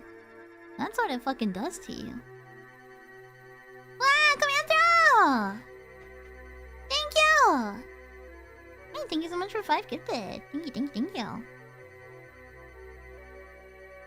Dad was probably much older. Yeah, his dad was probably like way older. You know, a fist fight between two fully grown men, middle-aged men, is no joke. I would call the police too, maybe. So who knows if that was, you know, the final thing, right? So it's at this point where he was moving around a lot. He was homeless for a bit. Moving around a whole bunch. And it's in 2018 that he moves to Portland, Oregon. Right? Portland, Oregon was on the news for a while for being a place with a really big homeless problem. Who knows how it is nowadays, right? But some people say that, like, I don't know specifically why he went to Portland. I think it's probably, I don't know, a lot of resources there. I don't know. But some people say that it's still bad. Oh, I see. Some people say that probably one major event that may have taken him to Portland was that when he was homeless and living out of his car and severely schizophrenic, he became obsessed with like a blogger, YouTuber girl who wrote and made videos about physics. He became obsessed, like delusionally, completely parasocially obsessed with this girl. And in the chat, oh my god, he's just like me. You guys are stupid. So he becomes completely obsessed with this girl to the point that he... Yeah, this part is really tragic. To the point that he convinces himself that they are married. Like, actually married. At this point, his schizophrenia is so bad that he makes videos that he believes will only be seen by her, except they're public. You know? He believes that they're completely married, you know, that... And the worst part is that people... You know how fucking people are online. People were catfishing him. People would make accounts. People would message him. People would call him, pretending to be this woman. And trying to pose as her, yeah. And trying to make him believe, you know, that she loved him back. It really is one of the most fucked up parts of the story, right? People were catfishing him. you know, just to troll him, just to harass him. He was so delusional, so schizophrenic at this point, that he was making videos that he believed were privately for her. And that does include a lot of videos where he would masturbate on camera for her. So he, you know, he got pranked into masturbating on stream, you know, so that everybody could make fun of him. So that everybody could point and laugh at him. Right? And the videos are out there. That's why, you know, like a lot of those stream archives are not safe for work, right? Is it still on YouTube or what? They're not on YouTube, but they're archived other places. If you go to the TempleOS.org website, you can find some of his stream archives. And honestly, if you look around online, you can find the archives of the stream, right? This stuff is recorded, it's archived, it's out there. This wasn't that long ago, right? This stuff wasn't even 10 years ago, right? Yeah, this is kind of getting in Christian territory now, right? Yeah, he, you know, he was homeless, living out of his car, believing that he was married to this blogger that had never spoken to him.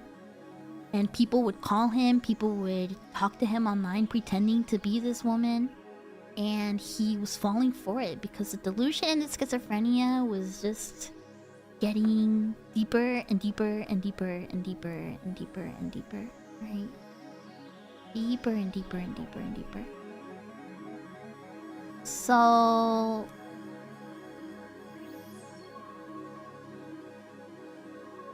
he becomes, you know, completely hopeless and completely homeless and goes to Portland. I don't believe he had his car anymore at that point. I don't know what happened to his car. Somebody might know. I don't know, actually. So he goes to Portland. I know that he spent a lot of time, I believe, in front of the Portland Public Library. Just kind of like loitering around there on the outside. And there was, you know, at this point, like, Terry, he's a homeless man living in a major city, but also still, like, famous online. You know, also still an internet celebrity, if you could call it that, I guess. And there was two types of fans that Terry had. He had the kind of fans that would help him, that would bring him food, that would bring him clothing, blankets, you know, make sure he was doing okay, right? Because people knew who he was, right? And plenty of people offered him housing, but as you can already tell, and as you already know by now, Terry was a really stubborn guy, right? So he refused housing every time. Anytime that somebody refused to, you know, get him in a house or getting some, you know, get him some shelter, he refused. But, you know, some fans would at least show up, you know, make sure he was doing okay, make sure he had blankets, he had clean clothes, make sure he had food. I've kind of talked about it before in the past. Try not to talk about it too much. But, a couple years back, I used to work in a medical clinic for the homeless. And that's where I really learned, like, a little bit more what being homeless must be like. Thankfully, I have never had to deal with it myself, right?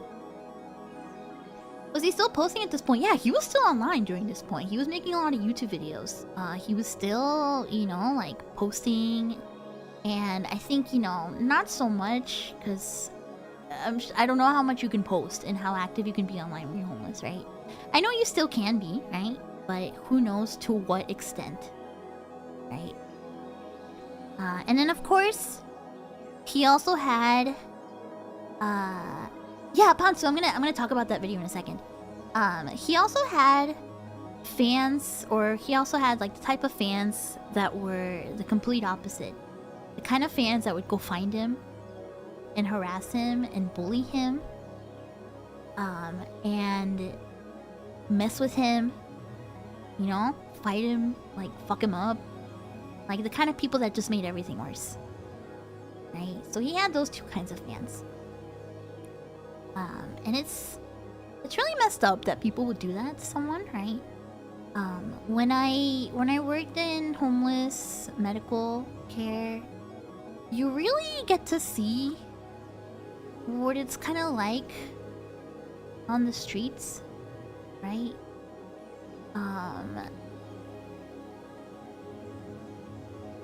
You don't have anything, you know? If it's cold, you sleep in the cold. If it's hot, you sleep in the heat, you know? If you're hungry, it's up to if you can find something to eat, you know?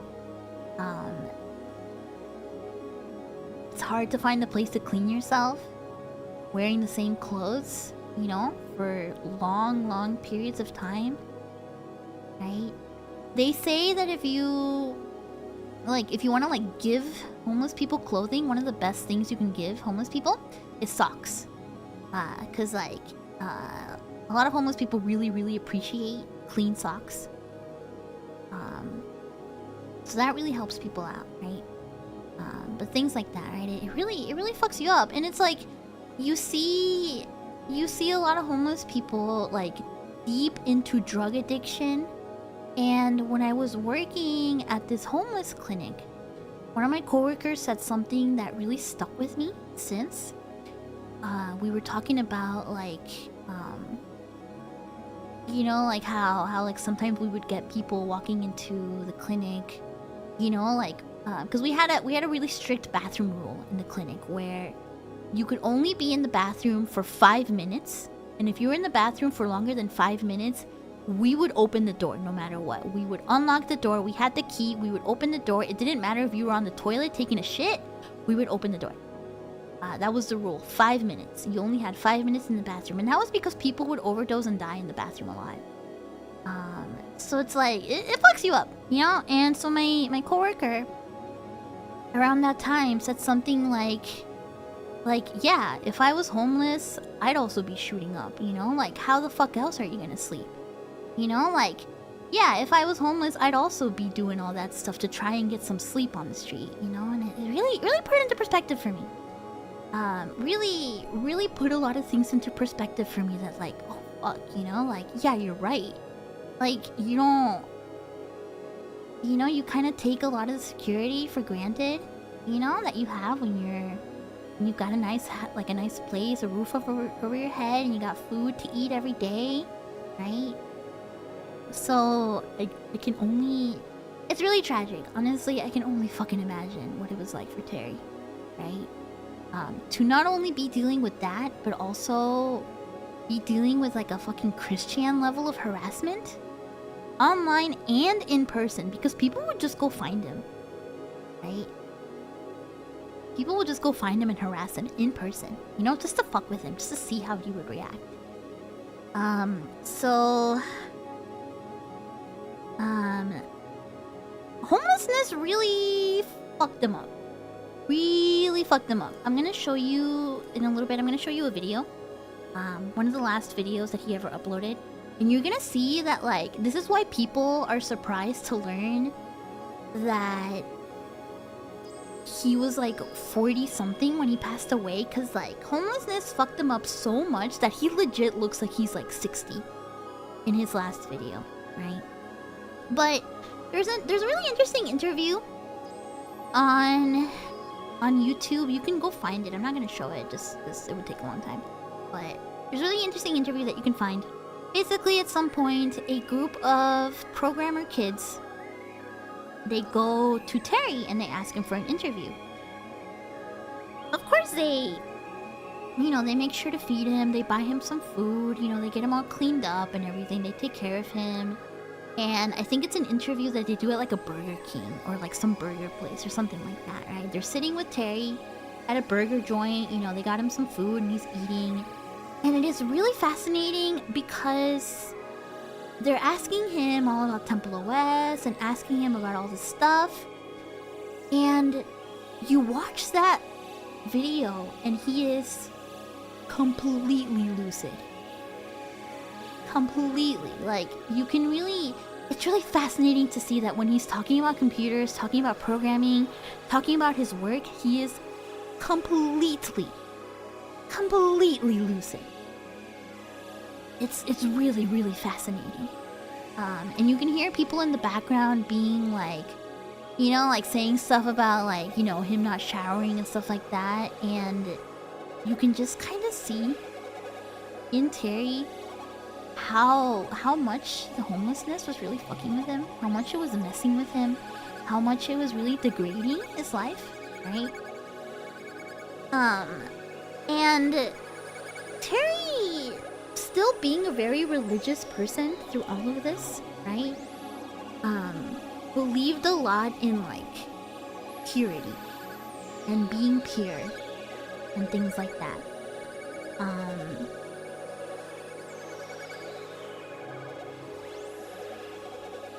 So he like goes on record a lot around this time saying stuff like, you know, I didn't want to poison the purity of this world, or I didn't want to like litter the world. We'll see it later.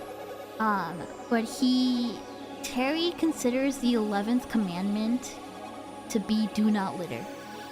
It shows up in TempleOS. We'll see it. He considers that to be the 11th commandment, right, of the 10 commandments.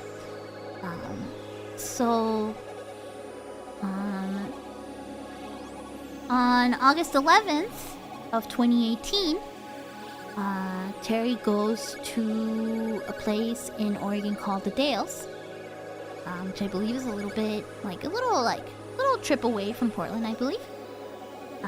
He's sitting outside of the Dales Public Library, and he uploads a video explaining that he deleted all of his videos, all of his streams. He clears out his entire YouTube channel because he doesn't want to litter the internet. He doesn't want to poison the internet with his videos and his stuff anymore. And that he has learned to purify himself. So let me put this video up.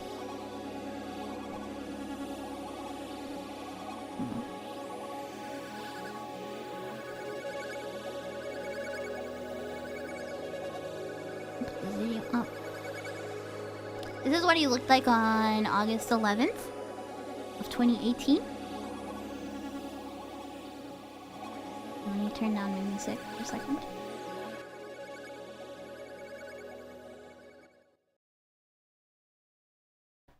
Let me make sure that you can listen to it. Hold on.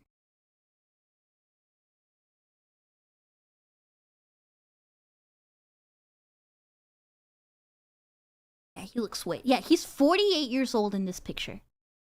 48 years old in this picture. Right? Let me make sure you can hear it okay. No, hold on. Let me make sure I get the audio working. Hold on.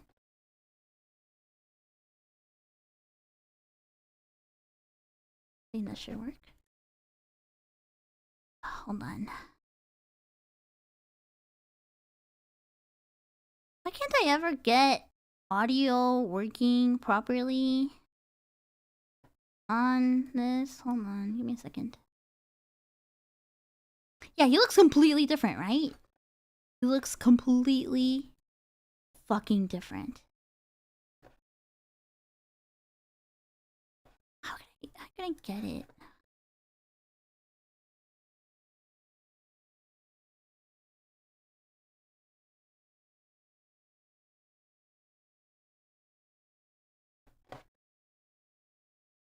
Hold on, here, I'm gonna do something real quick. Give me a second. Give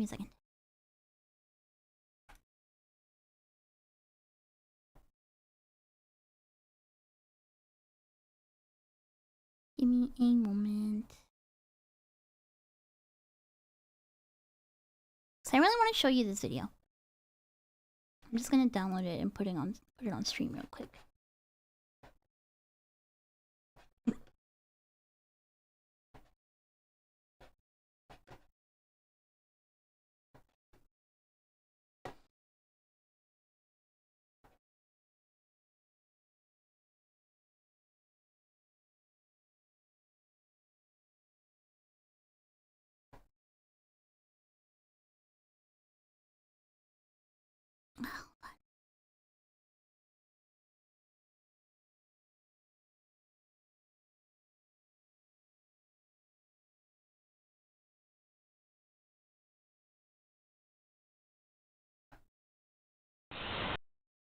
Hold on. It might be a little loud, so volume warning for a second while I adjust the volume.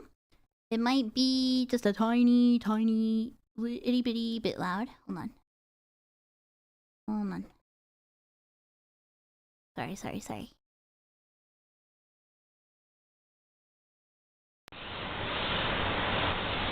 Well, I'm King Terry and learned how to purify myself in a horribly impure environment. It's pretty. Let me start from the beginning, sorry. Well, I'm King Terry and learned how to purify myself in a horribly impure environment. It's pretty rough living homeless and yeah, it fucks him in a field outside a little town, and coming into their library, and it's a very pure town, and must have been an extreme shock to them to see such a horribly sick person come in here and pollute everything, and it was a lot of torture to snap me into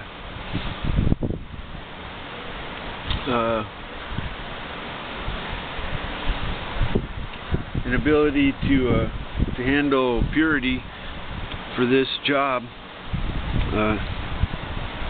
There's a little castle over there. Let's see, where's that castle? There it is. Oh no!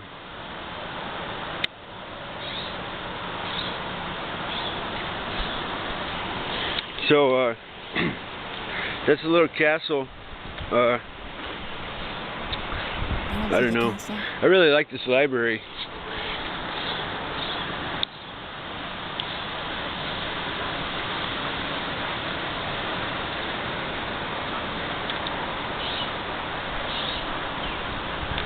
So, come here and use their computer and smoke out here.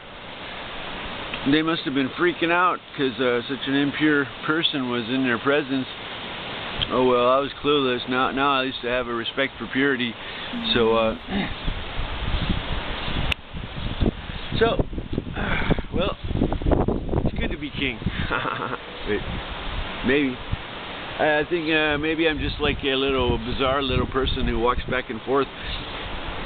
Whatever, you know. But. And that's it. So, let me put the background music back on. Hold on.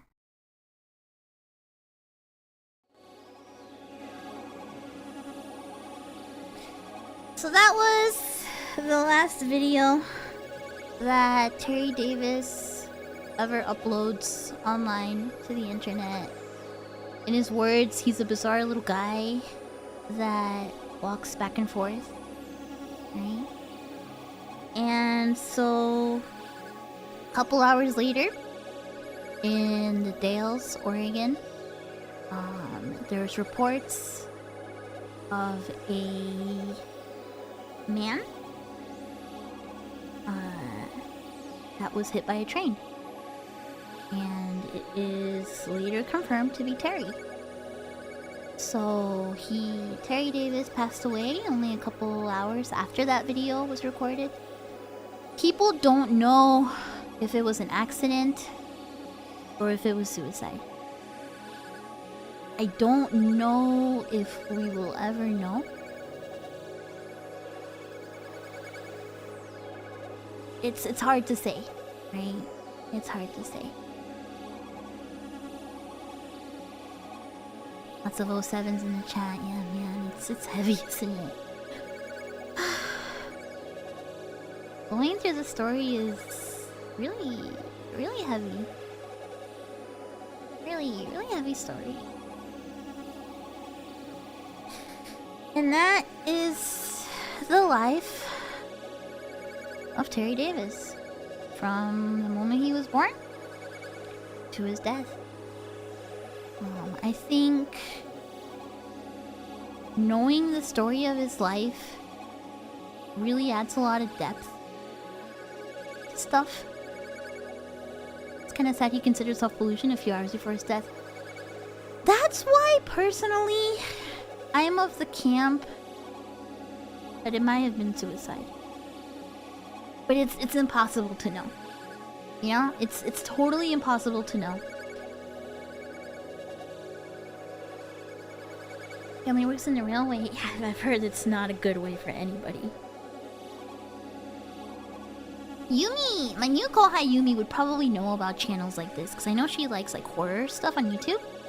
I used to watch a lot of videos of like crime cleanup.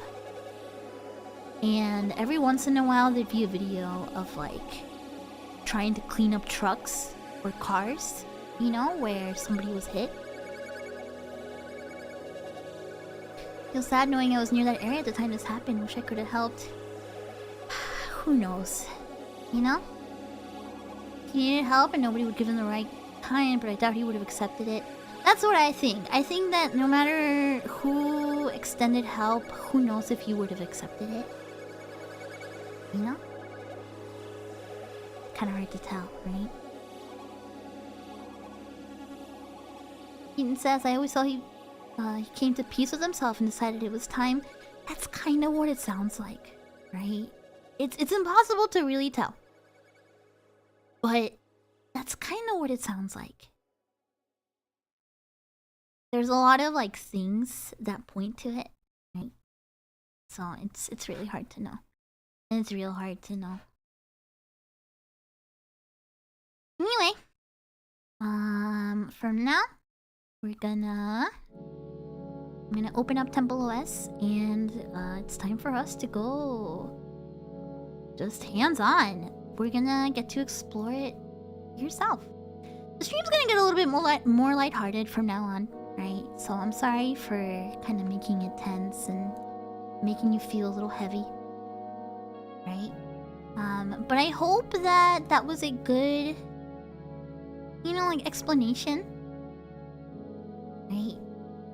I hope that was a good bit of like context and a bit of like that, right?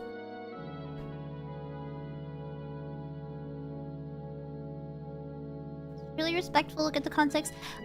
Every time that I talk about Terry, I want to be very respectful. Because it's very easy to call him a racist, freak, you know, whatever the hell. But there's a lot more to it, right? There's a lot more to it. And I think knowing the story of his life, you can appreciate everything else a little bit more, right? I've tried very, very hard to make this very respectful, right? Very like neutral, right? And I want to say also, shout outs to everybody in the chat. Thank you for being respectful. I was kind of expecting some people to kind of be like edgelords, right? Because like, I'm not gonna lie, this kind of topic, you know, the topic of Terry and TempleOS can bring out the edgelords sometimes, right? But I'm very proud of you guys for being very mature about it, right? Can you praise us more? Yeah, you're so good, and you did such a good job, and you listened so well.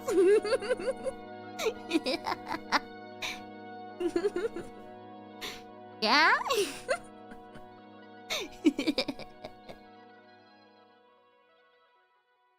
Thanks, it took a lot of restraint. Thanks for not saying the gamer word in my chat. I know it took a lot of restraint.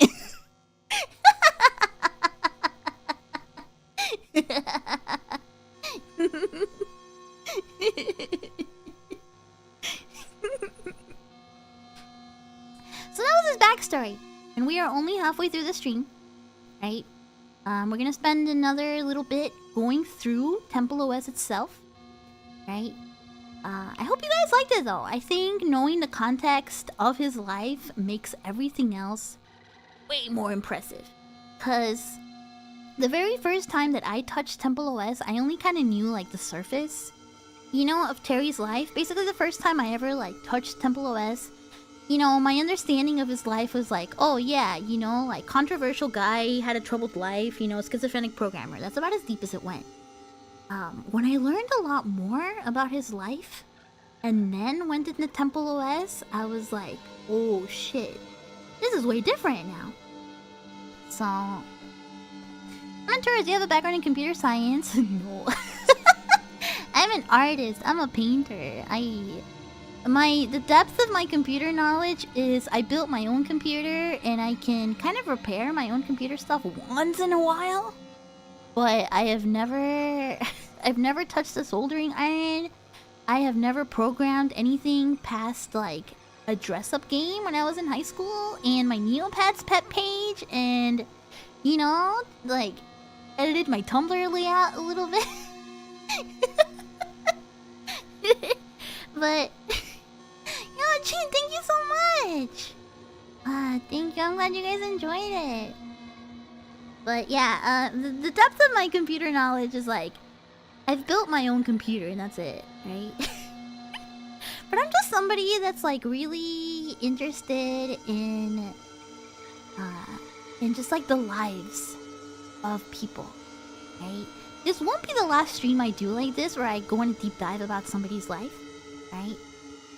But originally I wanted to do this stream last week because it was gonna be Easter. So this is our Easter special.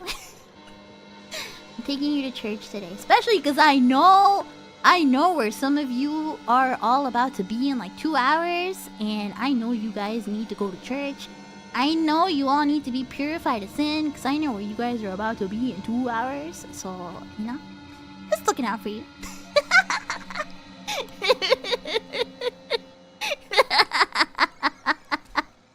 Just looking out for you.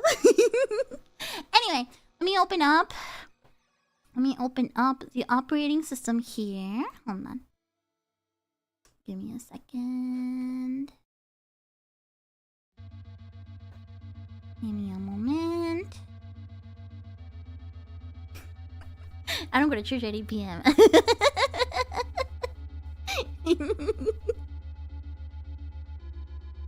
Alright, well, hold on. Let's see. Let me get it up and running. Hold on.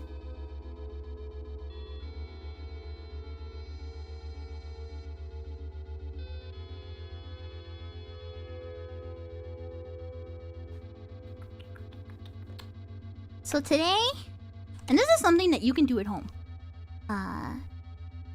Today I'm going to be using VMware. It's a virtual machine. I'm going to be using a virtual machine to run TempleOS. You can do this yourself at home. It's not that hard. It really isn't that hard, actually. So if you are interested, definitely check it out. You know?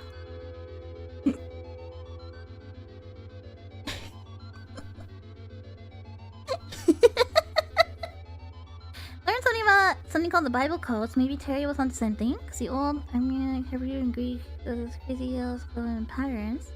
Interesting. Interesting. Virtual machines are scary. I think it's fine. Thankfully, I am very lucky to have Nerd Blase as a moderator. That guy, he's kind of a mystery to me. Nerd is kind of a mystery to me, but that guy is like the most technologically savvy person I know. And anytime I have a question about anything, he is very true to his name. Absolutely true to his name. If you ever have any questions about computer stuff or anything like that, like ask him, because that guy knows, right?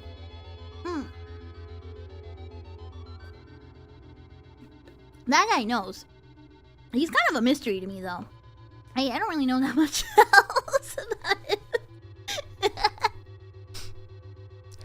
Can't believe Nerd is a nerd. Right. Anyway, he taught me how to set this up. I can absolutely share the guide that he wrote. But let's get it going.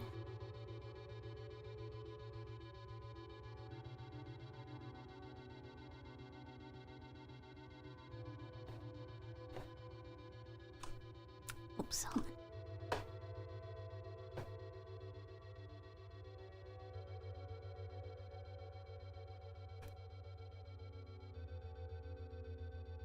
There you go.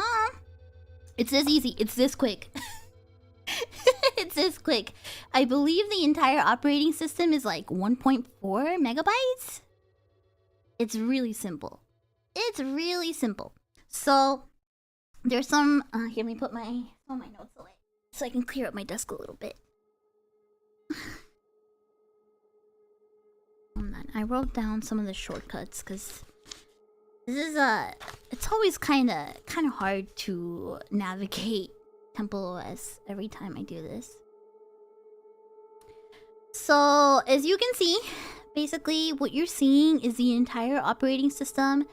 Every single thing, right, that is on here is all written by him. You can change all of this if you want. You can do whatever you want, right?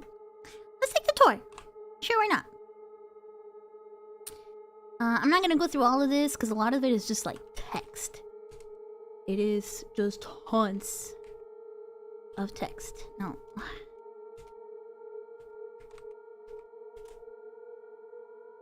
Oh my god, hold on, I'm already lost.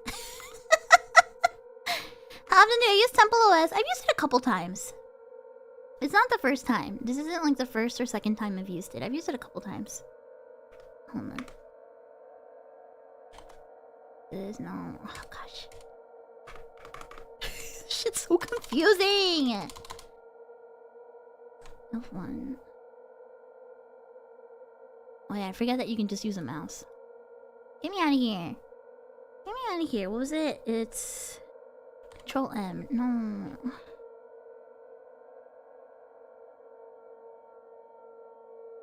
TempleOS does have games. It does have games. It has games and music. It has everything you could ever want.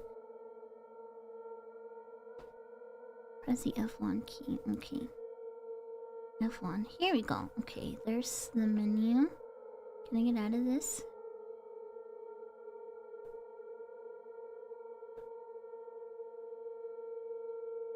Hold on. Let me... Oh god.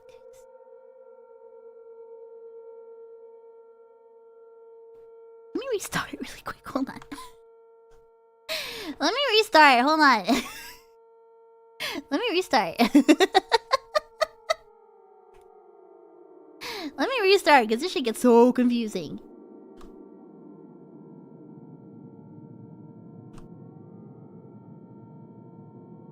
We're not gonna take the tour. Okay. So some quick things is if you press F7, it generates a random word. These are words chosen by God, according to Terry. So at any point that Terry wanted to speak to God, press F7, have a word brought to him by God.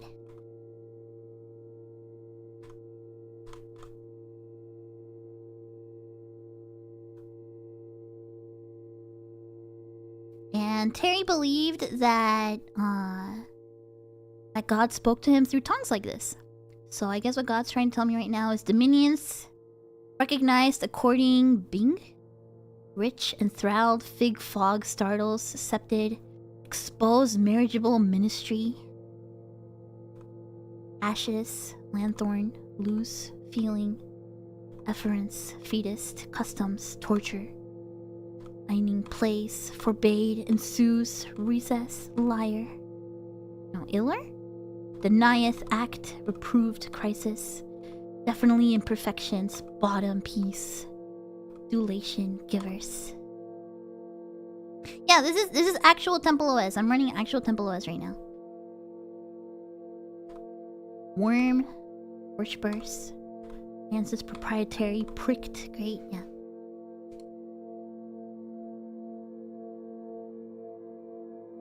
Okay, whatever. You can also use Shift and F6 to make a god doodle. Hold on, let me make this a little bigger. So with Shift and F6, you can make a god doodle, and this is, according to Terry, God controlling your computer to create an image for you. Now it says menu, the Holy Spirit can puppet you. Press space until it finishes. Oh shit, what? Just brought up the purpose of life. Hold on. Catholic purpose of life is to know God, love God, and obey God.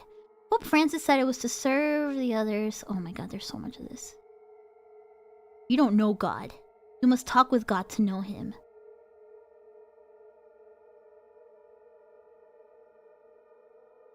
There's a lot of this. Really good technique is just randomly opening a book. God told me in an oracle that it is a covenant that you just hold up your end of the conversation. There's a lot of text. I'm not reading all of this. You can't tell if God's talking unless you have a context of conversation. But, more importantly, you are commanded to do an offering of love, like communion preparation.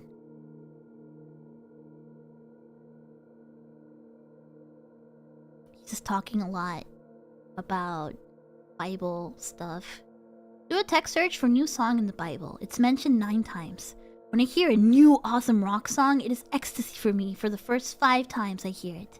Soon it brings little to no pleasure. I did hymns for God. I also did Moses comics for gods. When you get to the gates of heaven, St. Peter will ask how many times you gave blood. That shows you loved neighbor. These are all hyperlinks to within the system, I believe. You can use After Egypt, that's a game. That's one of the games, right? Where are the comics? Oh, here's the comics. Here's one comic. Backup. Could you give us more tablets so we can have a backup arc? I'll give it to the people. Let's see. It's the second one. Here's one. And by the way, all these graphics are also made from scratch from coding that he created. So everything, keep that in mind while we're in this. Every single thing, every graphic, every display, every pixel from scratch by Terry, right? It says, let's go back to Egypt. We're starving. The promised land will be like Eden with all manner of things to eat. Hey, look, there's a snake. He's mine. I saw him first. I see.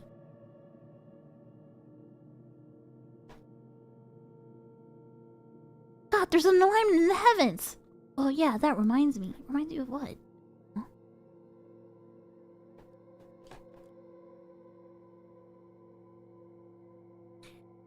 Yes, it says, I want Hanamiya and his 12 sons to lead the expedition. He has 3 sons and a daughter. Whatever. Biblical humor. I see.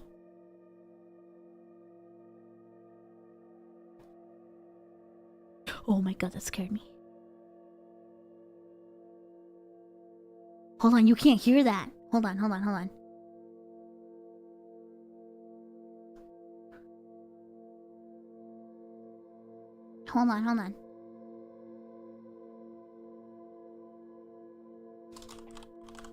I forgot to capture sound from TempleOS. Hold on.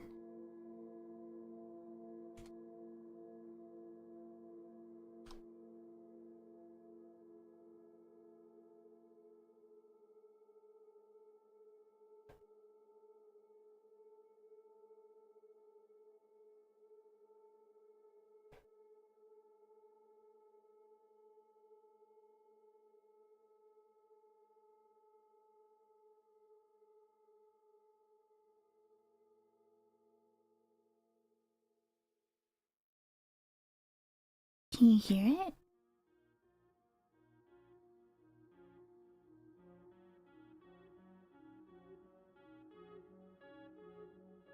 It doesn't pick up. Hold on.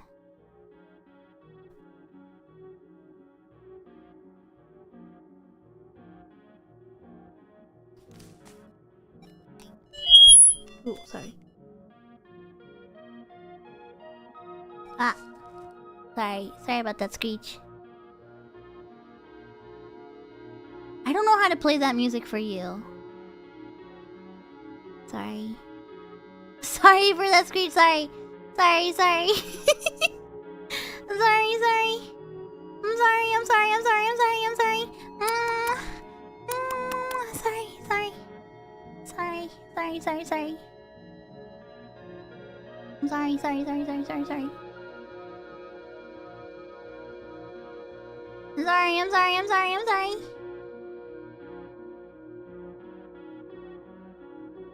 I really want to see how I can get this playing for you guys. Hold on.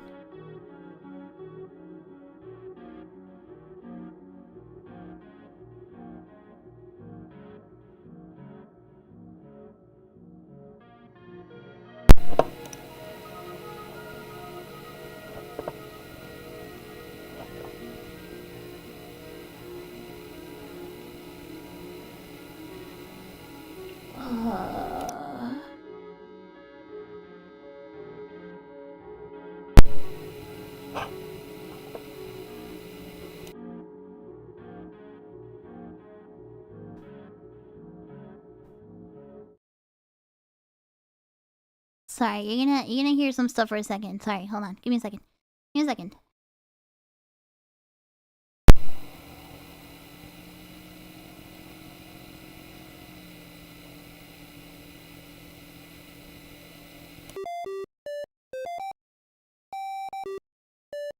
Do you hear it now?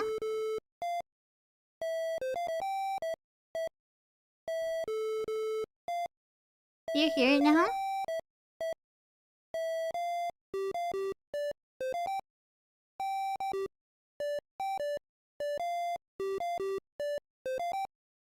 Sorry, it might be reverb. Sorry. Sorry if you hear me twice. Hopefully this is okay.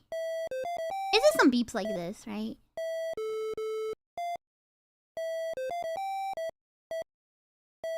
Is there any rhyme or reason to it? I believe a lot of it is like... like, what's it called? Like, randomized? It's the music of the gods. God, life is worse than when we were slaves. What can we do to win your favor? You are my favorite. Huh? I see. This year we put cheese on our Passover bread. Where are we going to get bitter herbs? We'll use grass. Beware of creep. Yeah?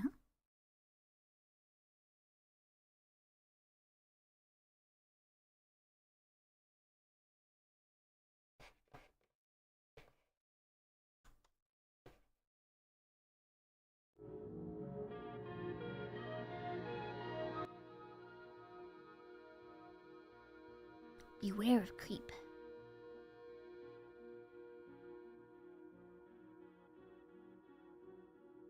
There's so much. Look at all this. I'm not gonna read all this. But some of these lines are really interesting. Be entertaining. Don't remind him of sin. Lol.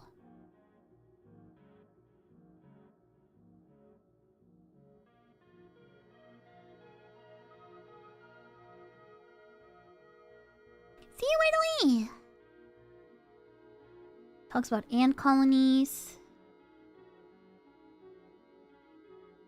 There's lots of different stuff. Oh yeah, here's some interesting questions. So here are some questions that Terry has asked God. Yeah, don't spam God. Yeah, here's some questions that Terry has asked God. These are some of God's answers.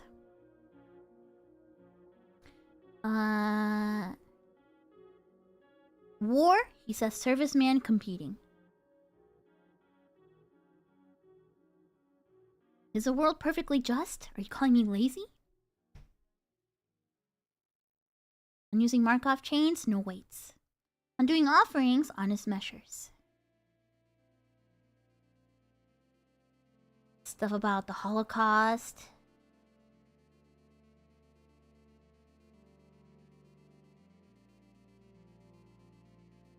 Chavez blaming the US. Industrious. On racism, sports. On socialism, pardon the French, never happy, never enough. On overpopulation, hold on, I can't freaking tell what lines this are. Okay, church, what's now? What's the plan? Favorite thing on TV? Soap operas. Favorite movie? Three Kings, also Highlander. Interesting. God loves soap operas.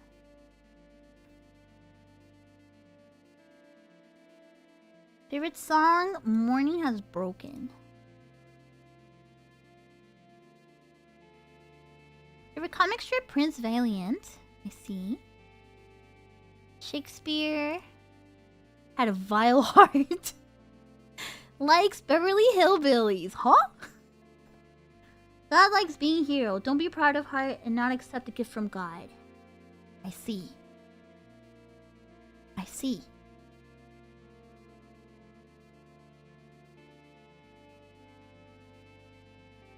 Favorite saint? Ho ho ho. I guess he likes Santa Claus the most. Favorite animal? Elephant. I think that's why there's a lot of elephants in TempleOS, because he believed that elephants were God's favorite animal. Elephant 2. Favorite animal? Bears. Favorite color? Jude, gold, iceberg. Favorite car? Beamer. Yeah? Uh-huh. Favorite soda? Root beer, Scotch variety. Huh.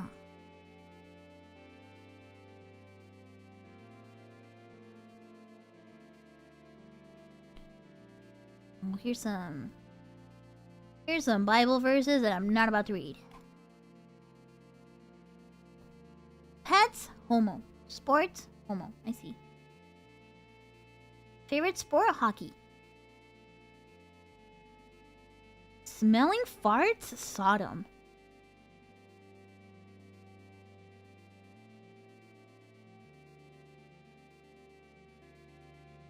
Woman's dress? Upper skin exposure not as bad as lower. Remarriage? More babies.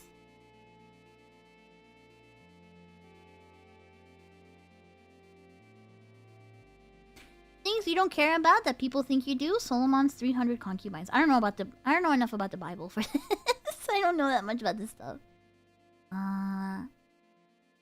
Adultery can be good. Pretty ladies, a prince is not flustered.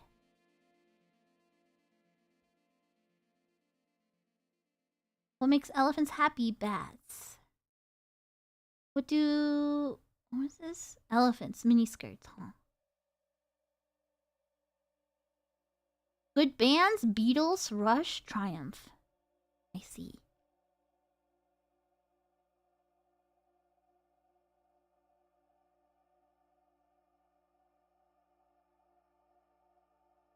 Favorite video game? Donkey Kong. I see. Favorite vocalist? Mick Jagger.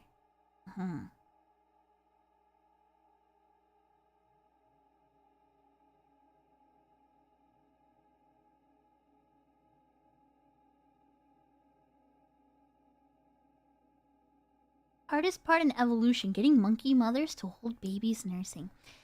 It's kind of hard to read all this stuff, but it's very fascinating. All the stuff that's hiding in here, right?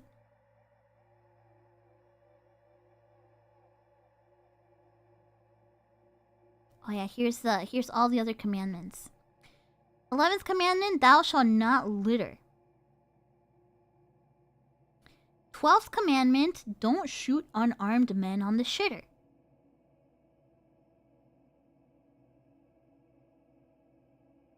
13th commandment, no gore unless it looks fake.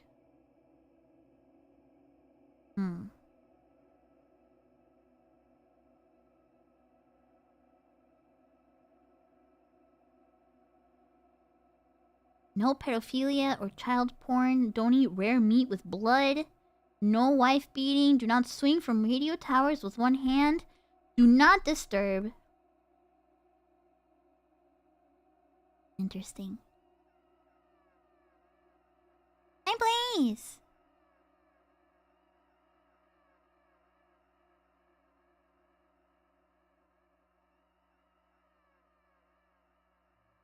On rare steak. Too rare is very bad. Don't eat blood.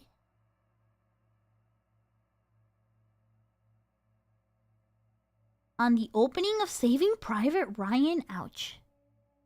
Huh. Yeah, don't even think about singing from those radio towers. This is some wild stuff. I forgot about some of these answers, honestly. Some kind of crazy stuff in here.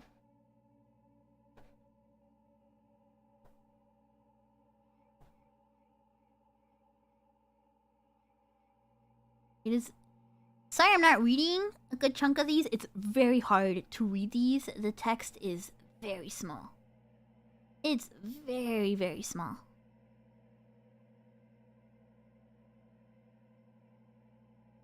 So here's the operating system. God nixed it. I was just about to do different graphic modes when I found 800 by 600 missing. God said just one mode, 640 by 480. I was about to add child windows. God said, God is not the author of such confusion. I asked for verification of 640, 480, 16 color. God said it was because of the children and their offerings. I asked about having sound. God said single voice. I asked for verification of not having different drivers. God confirmed this. This is definitely the closest you could get to the inside of his mind, of Terry's mind. 100%. This is the inside of his mind. This is 10 years in the making. Alright, hold on. I'm gonna make a God doodle. Press space repeatedly.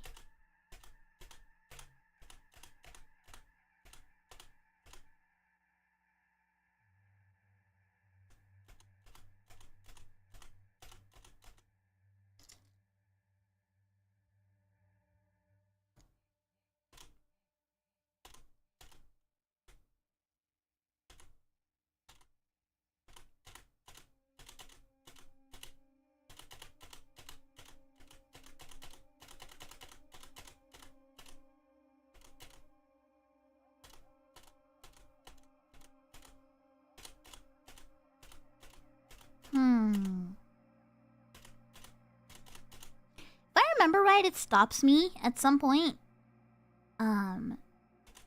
You just go basically until God decides that he's drawn enough. Oh, here we go.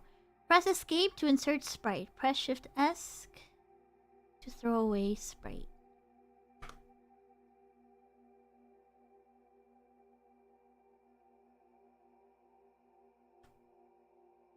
I see. It's down there somewhere.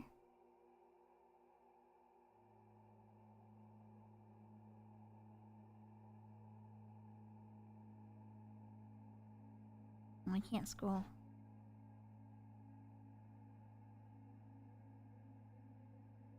The menu. Oh, this is confusing. Okay. That's Adam. So Adam is, I remember, Adam is like the, like where everything is running on that he made. Quick start, command line. Oh my god, there's so much. There's so much written.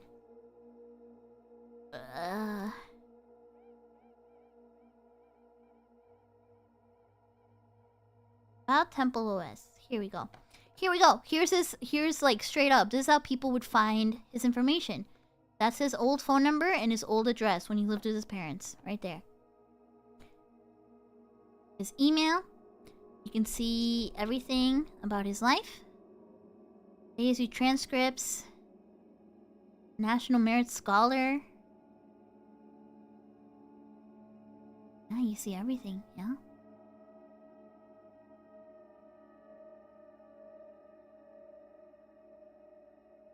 Complete transparency. Complete. This guy did not hide anything from you. What else? Welcome.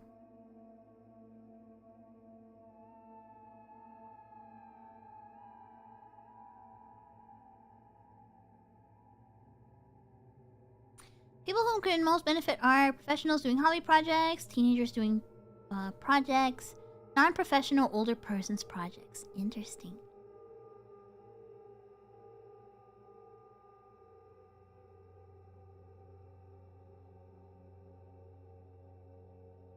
Talks about some of his programming here. There's so much writing. Holy shit. I'm not gonna read all of this because it's a lot, but this is, you know, if you're interested in like him talking about how all this stuff is built, he talks about all the tasks here, how everything does everything.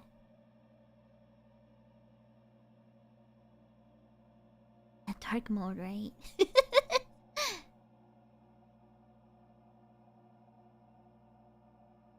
Software is distributed as Red Sea ISO files. I see.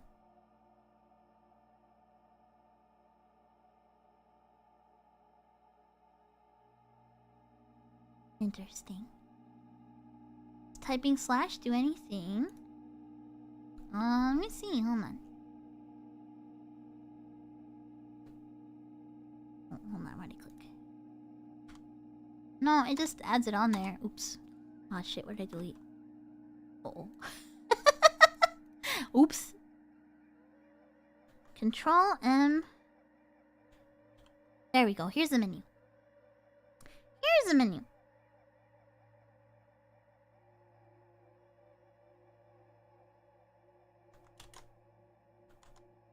Hold on.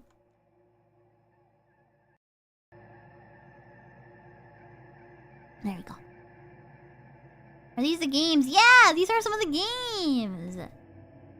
We've got After Egypt. This is the main reason that I'm using TempleOS version 4.13 rather than the newest one, version 5. Because I believe he gets rid of After Egypt in the later versions. I don't know why. I really don't know why. He gets rid of it. We got After Egypt, Castle Frankenstein, Zone Out, Varoom, Black Diamond, Battle Lines, Timeout, Flat Bat, Flat Tops, Bomber Golf, Strut, Talents, Rawhide, Keep Away, Excalibur, To the Front, Wenceslas, Kojima, why? Train Checkers, Digits, Budget, Big Guns, Jukebox, Samuri. Let's play a game.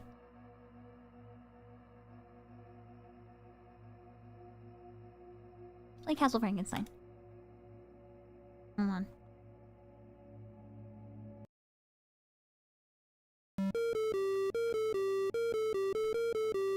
Oh my god.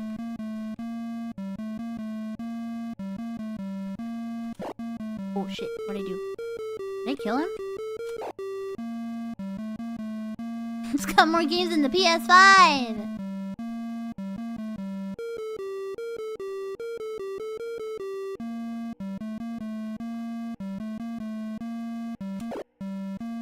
Oh, I got good aim.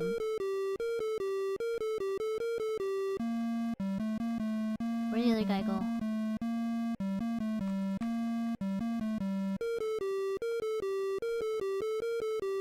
Did he also make these games? He made everything. Everything. Everything. This like fake 3D?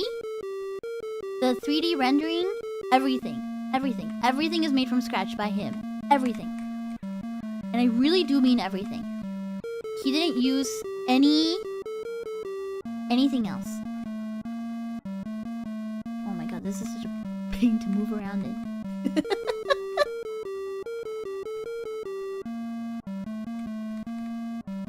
Where's the other Frankensteins?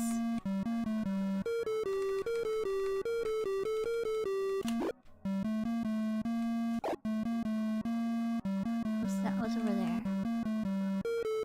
Coffins? That's weird.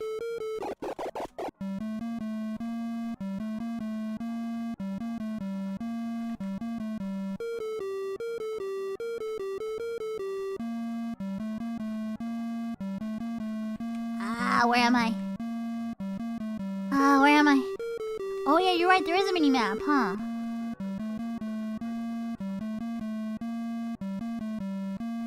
I think I'm the green dot. Yeah.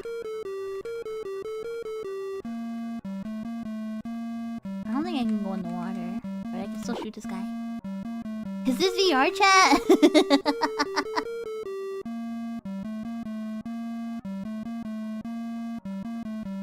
Yeah. It's crazy to me that there's like fake 3D in this, you know? Alright, where am I?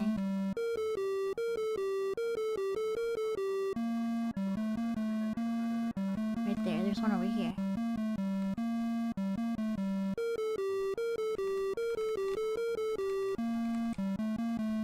Right there. Oh, he's fast. Got him. Then I go over here. Oh my gosh. Yeah, this is really incredible for a solo dev, right? Like, this is insane for a single dude to build an entire operating system from scratch with his own programming language. And also, on top of that, everything you just learned where... Oh, this doesn't go anywhere. Everything you just learned were like, you know, there was no... He compiled all these graphics. Everything is just code that he wrote himself. Over the course of 10 years, it's like... I really wish I knew a lot more about programming so that I could properly appreciate this. Because I only have a baby's understanding of programming.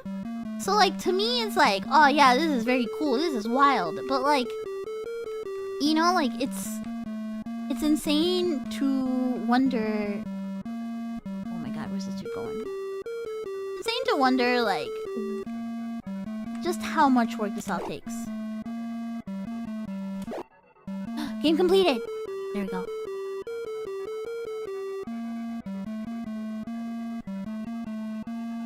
Oh, I restarted the game.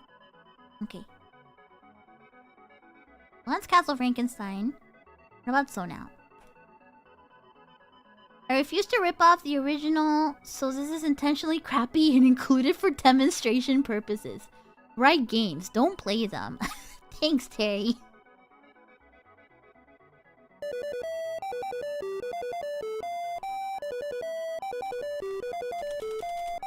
I see.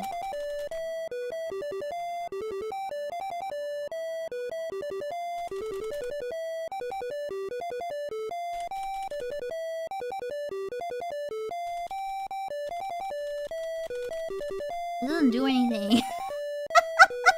Oh shit. Am I supposed to turn them all to blue? I guess so.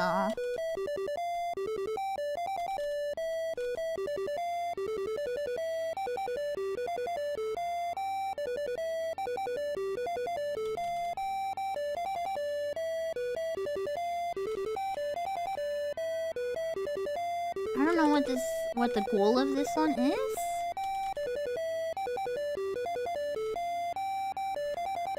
Hey, welcome! This, I think.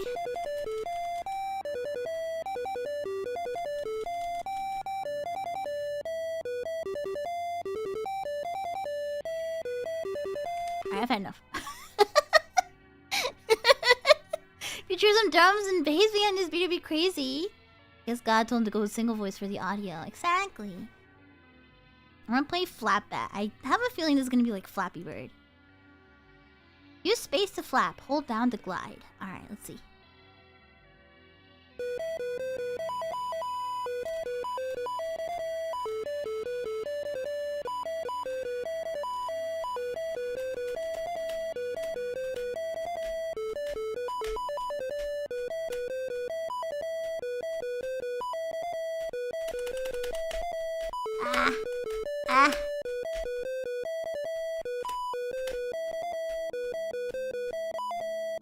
What happens if I touch the border?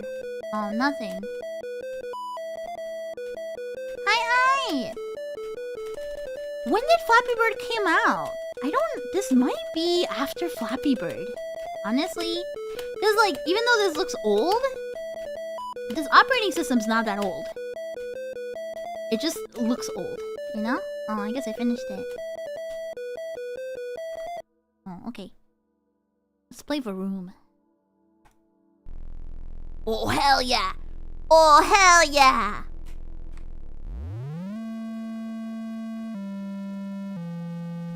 Let's go, let's go, let's go, let's go, let's go, let's go. Let's go, let's go, let's go. Ah, shit. Come on, come on, come on.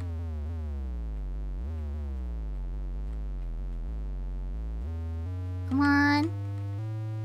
This is Mario Kart. This is Temple Kart. Let's go, let's go, let's go, let's go, let's go. Oh shit. Oh, I'm gonna... Oh my god, I went really far. Run's got nothing on this. Deja vu, I've just been in the street before. High on the street, and I know it's my place to go. Calling you, and the searches are missed. Oh my god. Standing on my feet, it's so hard when I try to be me.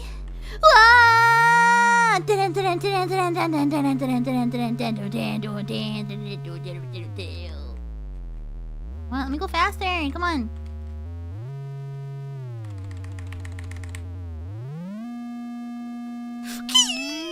Ah!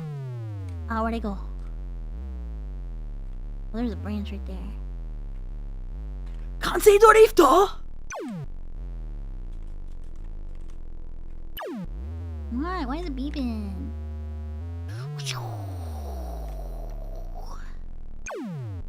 Oh, I got beat! Ah. Got a game over.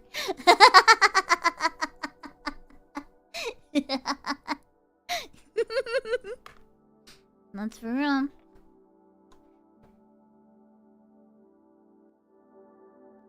What else? Let's play Black Diamond, I guess.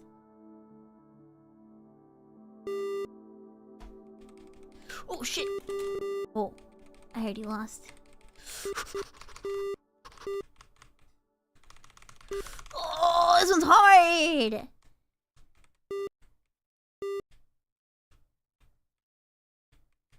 This is a ski. Let's ski free, yeah.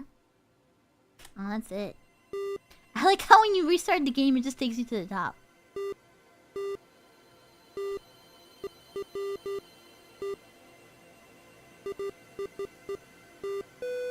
Oh, that's it.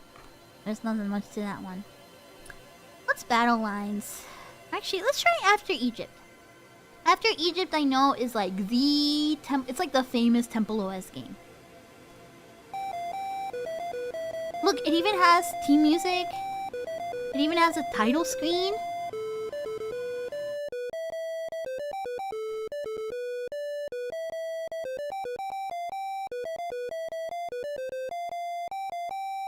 Golden calf!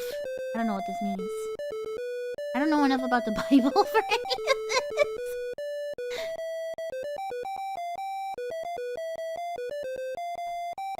How do you... Oh, I see. Okay. Beg for meat. I'm gonna beg for meat. Holy shit. Okay, never mind.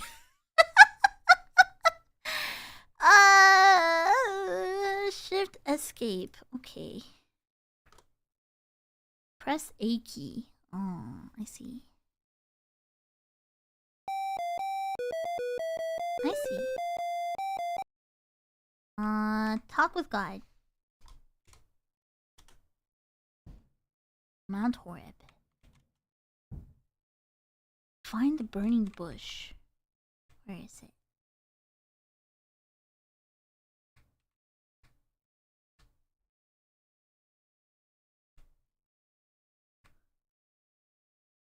Oh, is that it?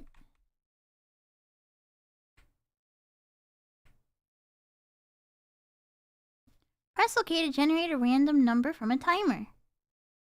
The Holy Spirit can puppet you. Okay, I'm being puppeted by the Holy Spirit.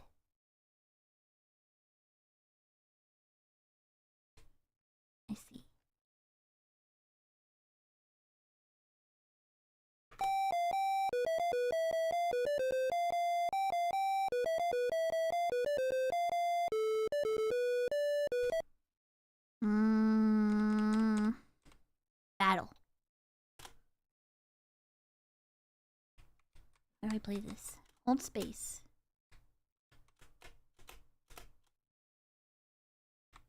Huh?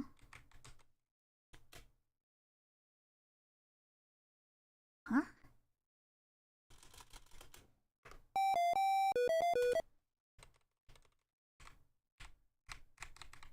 Break camp.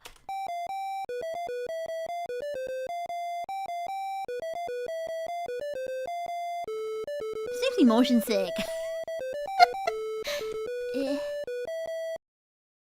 View clouds. The angel of God which went before the camp of Israel removed and went behind them and blah blah blah blah blah blah.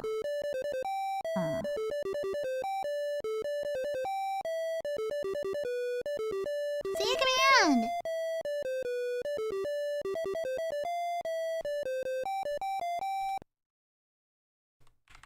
Make water. Oh, I have to hit a stone to make water. Space.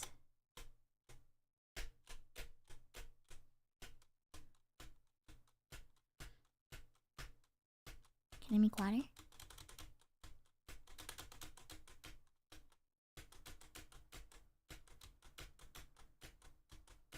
Wish I were that stone. Are you winning, Mono? There's no water.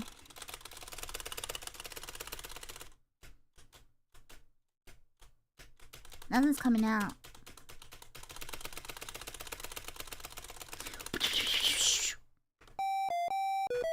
Alright, let's get out of here. Oh, no. I don't want to play room again. Let's play dungeon. Oh my god, what is this?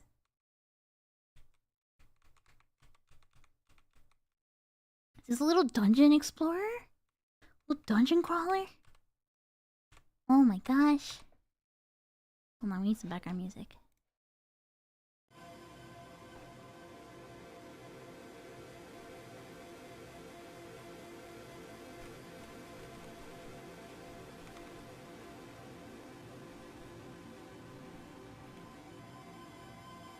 Oh, you know what? This seems like the same map as the Castle Frankenstein. Yeah, all these games are pretty different from each other, right? Like, and he just coded all this.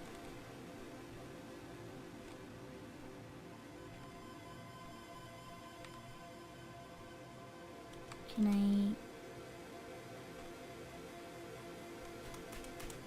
I don't think I can attack.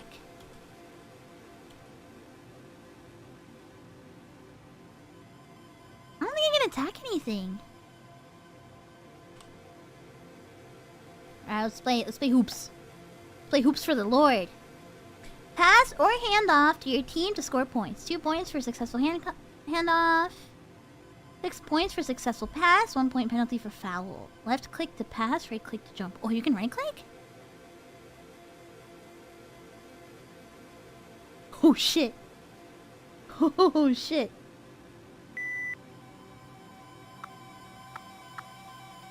Oh, okay, he follows my mouse. Okay, okay. Shooting hoops for the Lord. Let's go. Falling for the Lord. Pass it to me, pass it to me, pass it to me. No, to me. Come on, come on, come on, come on, come on. Come on, come on, come on, come on, come on.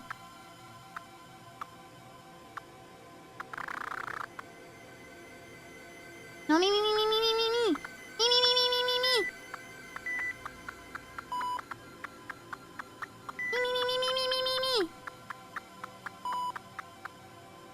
This really baskets my ball. This is really impressive, isn't it? This guy programmed physics, 3D, animations, all of these games by a single person, written from scratch.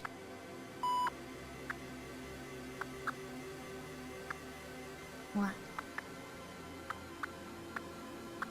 Ah, shit. Ah, I got a foul!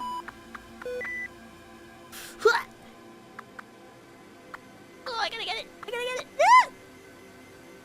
Oh, I fucked up. Oh, I gave it to the other team. No! Oh, the red team's winning! Give me the ball, give me the ball. Give me the ball, give me the ball. Give me the ball. Me. Me. actually kind of fun. This is probably like the one that's actually a little bit fun. How do you even score in this? I don't know. I think by doing successful passes? That's it. That's the only way you score in this. Alright, that's enough. Let's play... Oh, I always thought Talons was interesting. Look at the 3D world in this. Look at this. It's all just rendered. There's no 3D engine in this game. Oh, this makes me so motion sick though. Holy shit.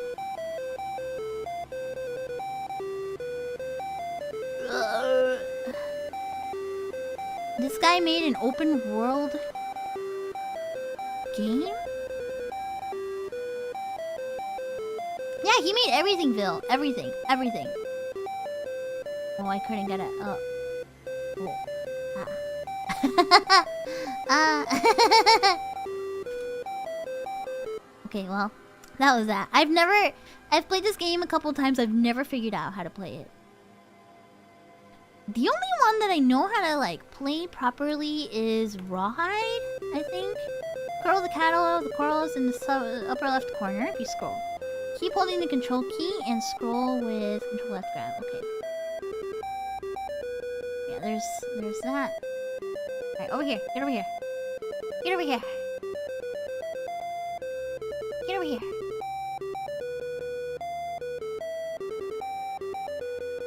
I don't know what some of these games have to do with God at all. But, you know, who am I to judge? Who am I to judge? Alright, so I want you guys to start preparing some questions that you'd like to ask God. Because according to Terry, to speak to God, you must start a conversation first. Now you have to remember, do not spam God. That is what Terry himself says. Do not spam God. But I think we can ask him some questions. I think we can do a little oracle talent right here. So start thinking of some questions, and we will ask them in a moment.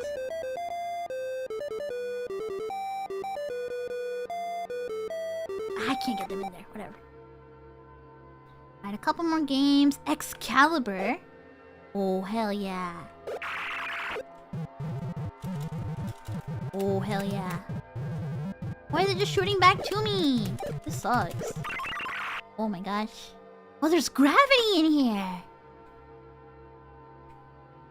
Recently, some guy created the Fury GPU. Eh? That's interesting. Oh, size and fuse.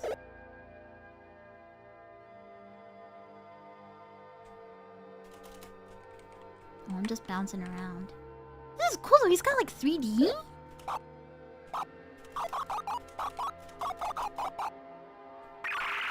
Interesting.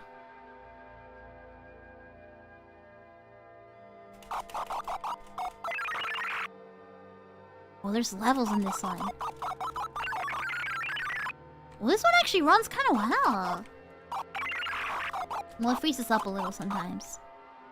But... when did he make this? What year? In between... he started... so Terry started working on TempleOS 2004.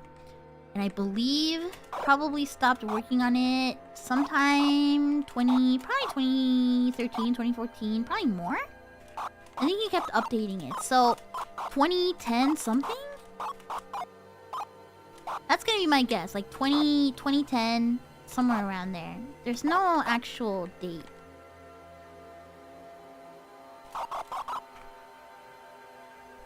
What's the dead? If you aspire to making games, you must learn to make up rules. Well, this is kind of boring.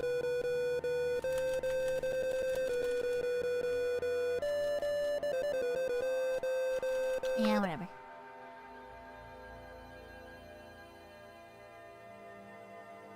Look at the jukebox. Key, graphics words, know nothing, complete special. Delete to delete a song. Press a number to rate a song.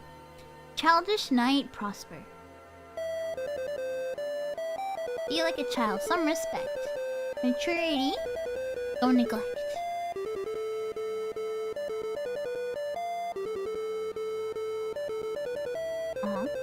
like a child. Some respect. Can I sing along? Be like child, some respect. Be maturity, don't neglect. Oh, never mind. Maybe not. I rate that a 7. Oh, oops. I'll listen to Night.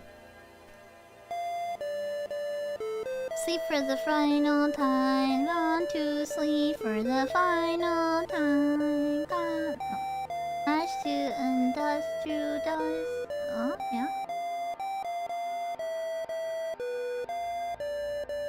The final time. Gone to sleep for the final time. Ash to dust to dust. Ash to and dust to dust. I'm guessing that's how it goes, right? Yeah, the candle animation's really nice.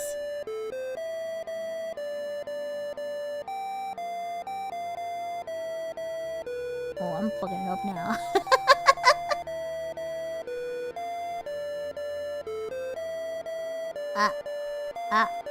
How do I stop it? How do I stop this? Stop! No more! No more!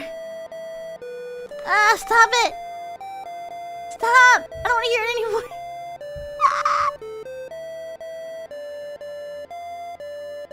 Help! Help!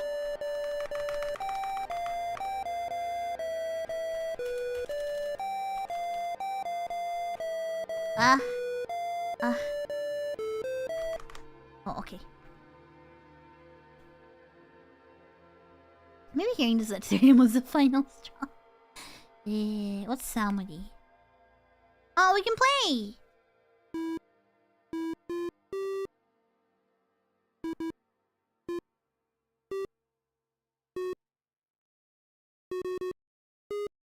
Let's see, can I play? What can I play?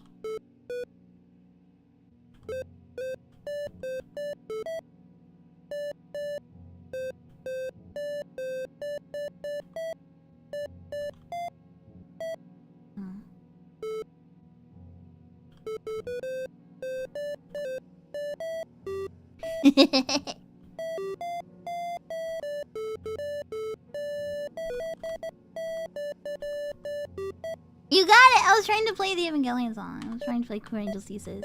What was it? How'd it go?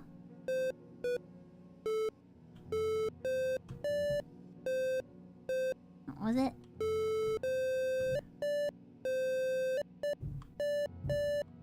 No.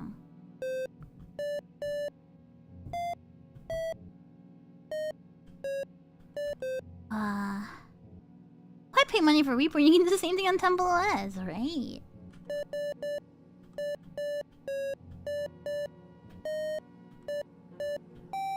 Oh, there we go.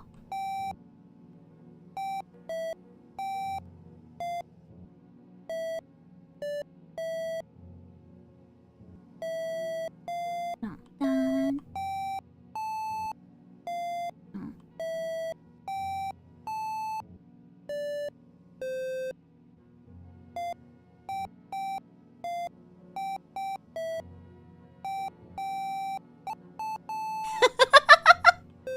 Hold on. I can do something. Like this.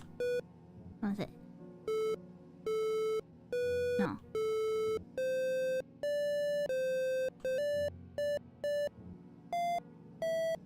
Shit. Hold on. Hold on.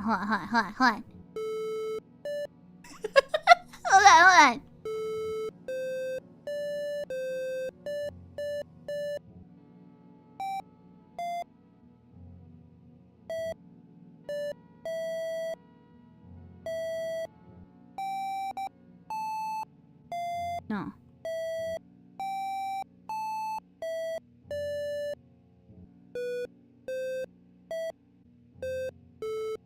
Hold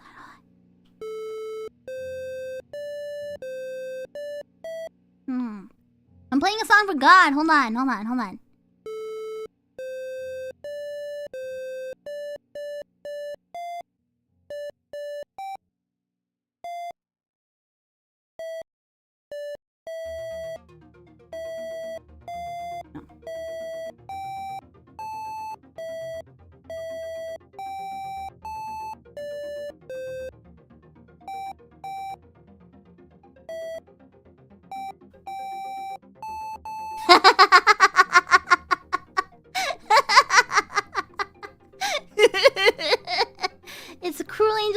just forgot.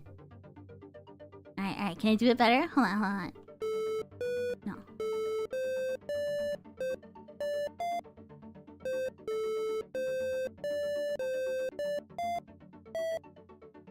Oh, fuck. I give up. I give up. Whatever. I got close enough.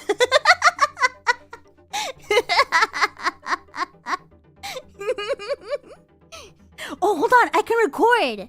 Hold on. Deletes backspace. Deletes back. Okay, hold on. Hold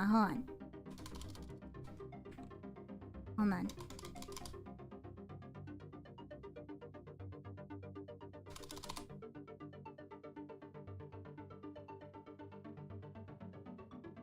Alright, hold on.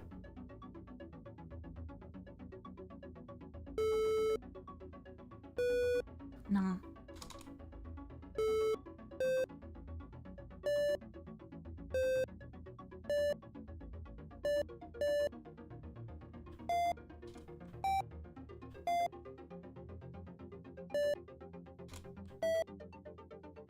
Hold on.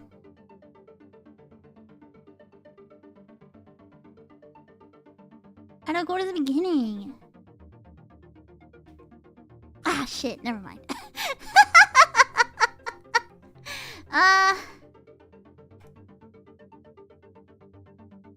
Hold on.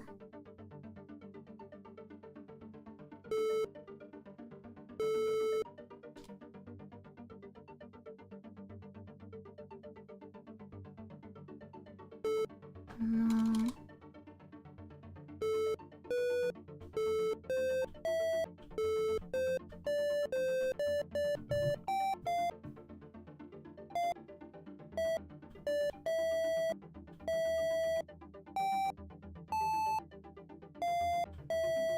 Whatever. Whatever. I'm out of here. What's logic? Under the available gate types in the order you prefer them to be used, your choice is what? And or and. One gate or not. What? Oh, hold on. Not and or and hook car door. I don't know. I don't know what this is. Table size and text. I don't know. What's in vocab? Bore. Oh, this is like a vocab quiz. Okay. I see.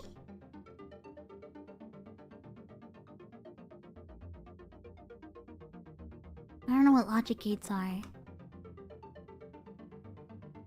What's budget?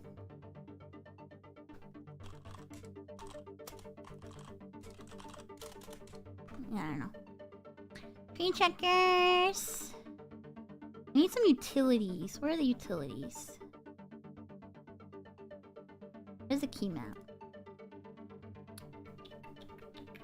Oh, there's way too much in here.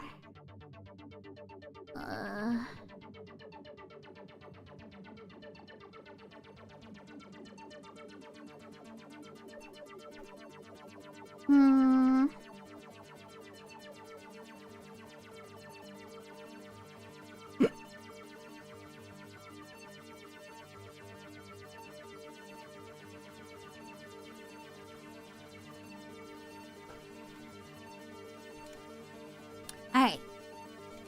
Let's ask some questions. Tell me, Tabemonos, what would you like me to ask God? Are Tabemonos stinky? God says, the Cyrus. I see. Cyrus, countenance astonished. Or maybe, I guess so. Will the Lakers go all the way?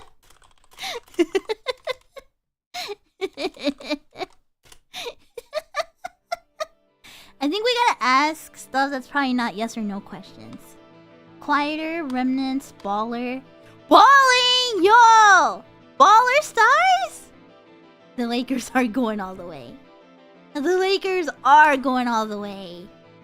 Why am I alive? All table pilots, David, holies only, questioned, fantasies, rent, curiosity, departing, a last lethargy, deafened. I don't know. I see. Hold on, you guys are going too fast. Hold on, hold on, hold on. Let me make sure I got the chat up. Hold on.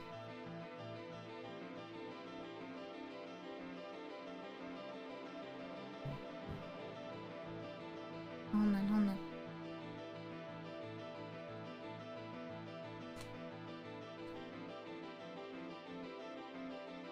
Will Mono marry me?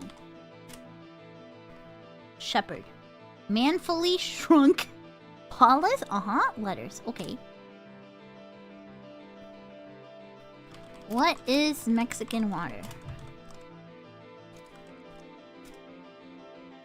Mass. Cloud. Rounds. Boil. Derision?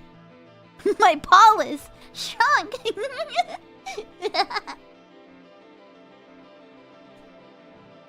What is love? What is love? Excessive, acute prayer. Huh. What the dog doing? Classics! That's what the dog's doing, classics. He's doing some classics.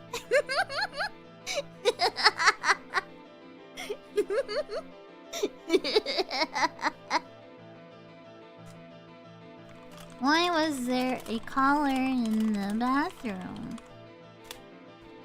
Recurring unpraised wrong. Huh. Will I become evil? Conquered, kind, relaxing, writ. Maybe.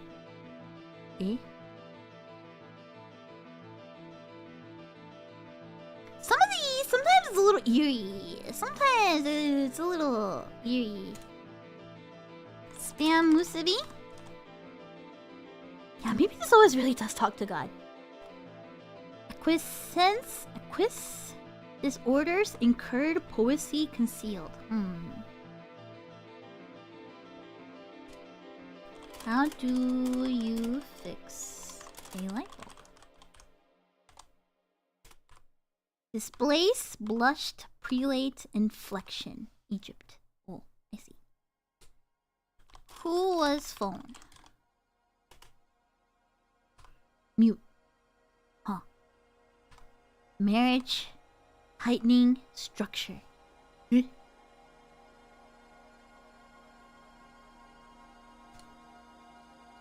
What is your opinion of VTubers? Bro, you're spamming. God, cut it out. I'm sorry. I got a lot of questions. Exist. Talents.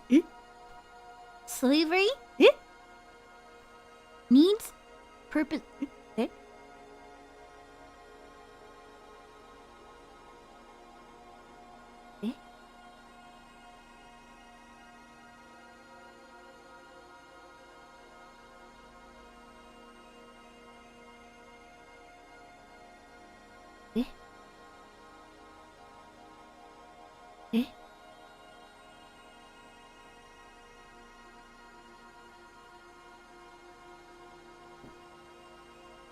What?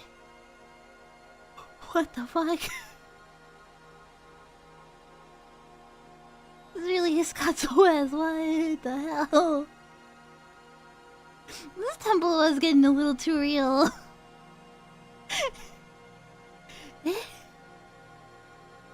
Huh?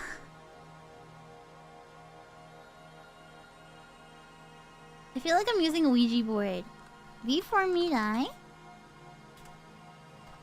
Reverently unkindled observance. Huh.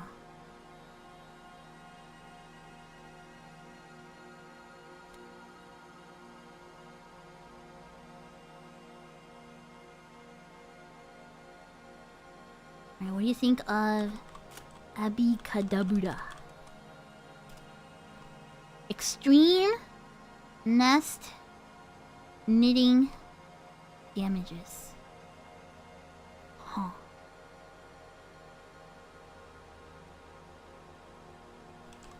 Serina Maiko.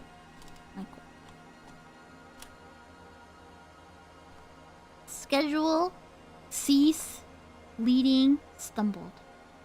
Eh?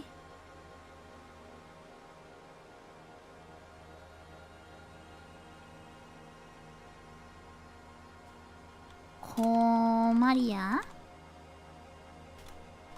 Superior inspirest declaiming edify. This is a little ominous. Yae Yugiri.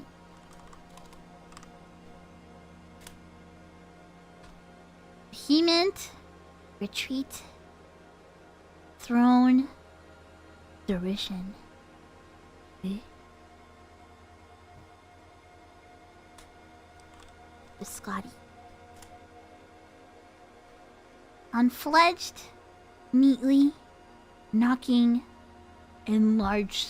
Is that a word? Mono Monet. Oh gosh, please be kind, God. Please be kind. Please be kind to me.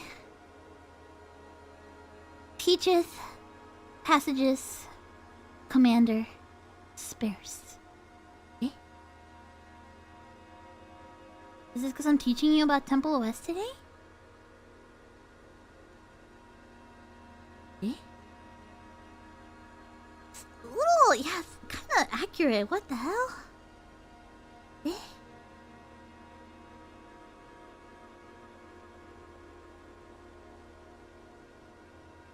Eh?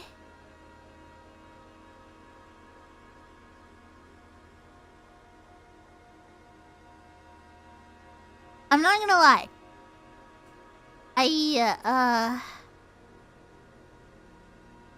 Every time I do this, every time I ask TempleOS stuff like this, the answers are always like a little scary. Like a little eerily, like too close, you know? It's always a little freaky, I'm not gonna lie. Not gonna lie. Hold on, we gotta ask about Gen 3. Alias unknown.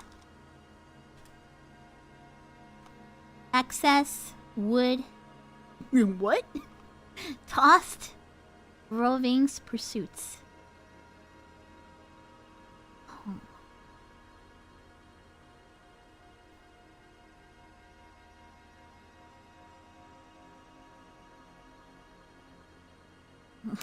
Access wood.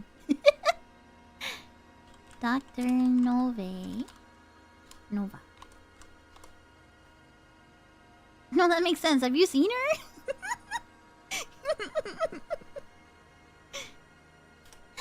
I'll take a screenshot of this.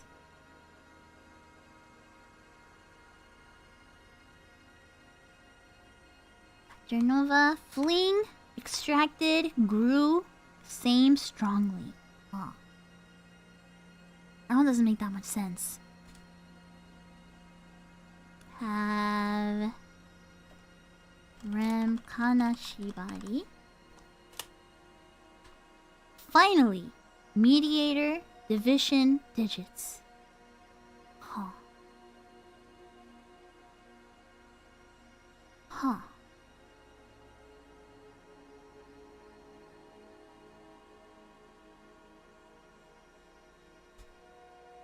And then Yumi the Witch.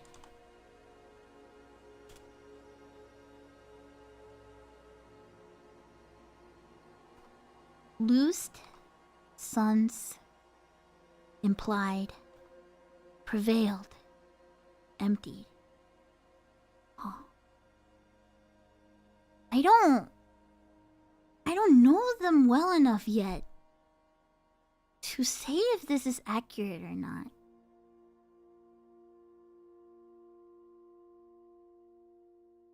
Huh.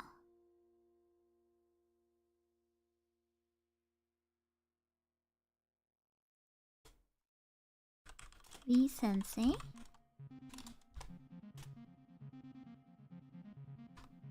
Passion, ruled, found, mysteries, honest. This is a little scary. This is a little ominous. This is kind of freaky.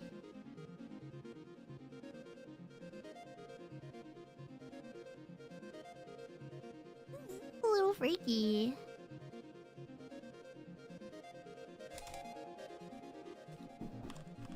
Terry Davis. Discoursing anniversary, white, declared in flame. Huh. Alright, there's an eclipse, huh?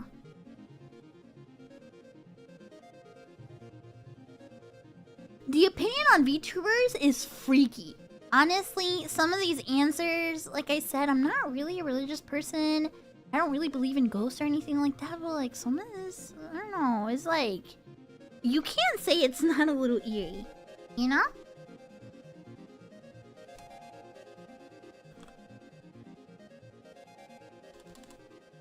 Total eclipse.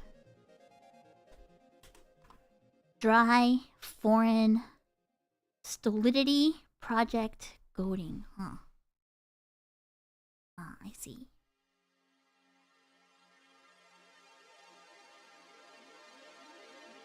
Anniversary of what? I mean, it is April. April is when Cherry did move to Portland, or Oregon, the state where he died.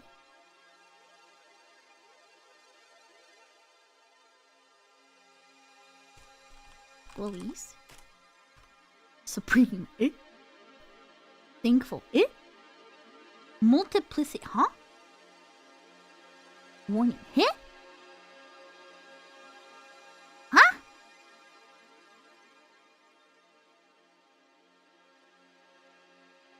Huh? Huh? Huh?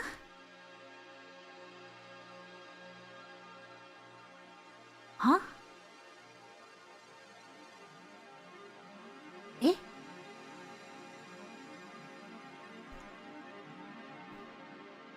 What? What the hell?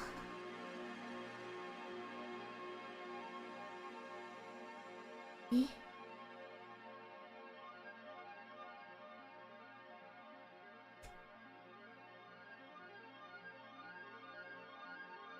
I think we've pestered. Hold on, we have one more question. Is anime a mistake? Diminished. Disentangled, groaned, thundering. I think anime was a mistake.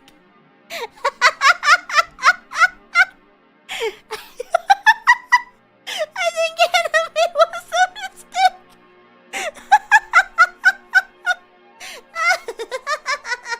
No way. No way. No freaking way.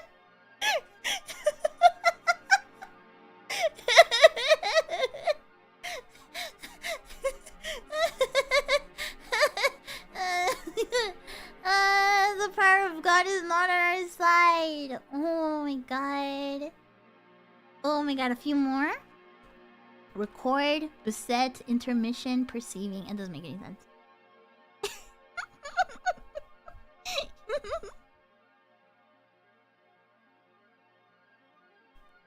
Alright, hold on. One more question. Mono cute? Affected. Instinct. Excitement. Uncorrupted. You see that? You see that? You see that? You see that? You see that? Mono cute real. Mono cute real. God has willed it. God has willed it.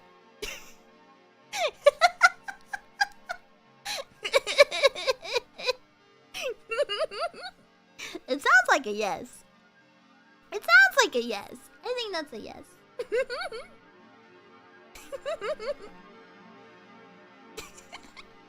Let me take a screenshot of these. Hold on.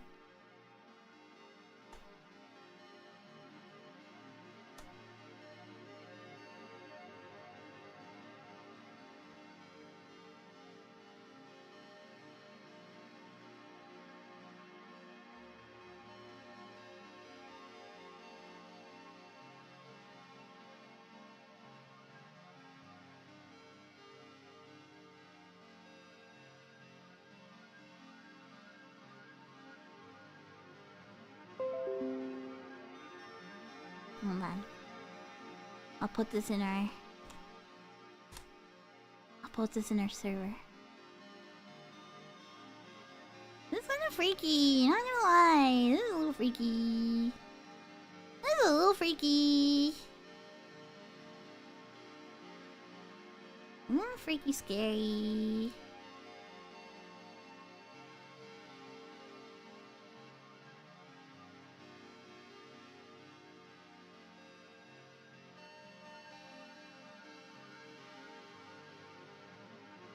Windows 10 alert. God is disconnected. Alright, any last questions? This is your last chance to ask God anything you'd like. Any questions that you're curious about? Anything?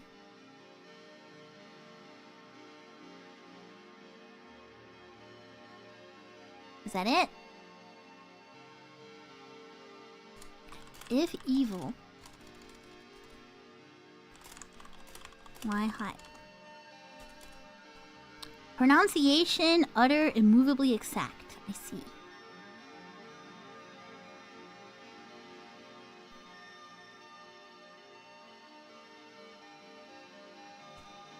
Is the future going to be okay? Bowing, quicker, foregoing shape. Whencesoever itch passions consecrate avenues malicious. Huh.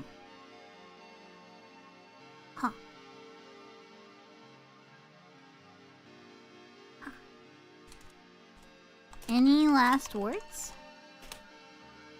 Mine. Eh?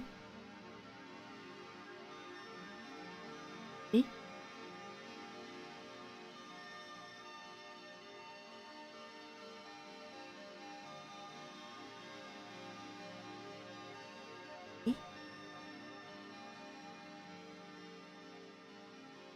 I think it's time to go.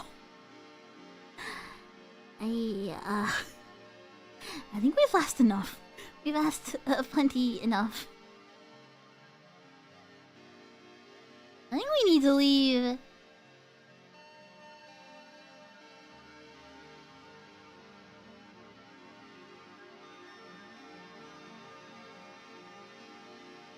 This is a lot of TempleOS for today.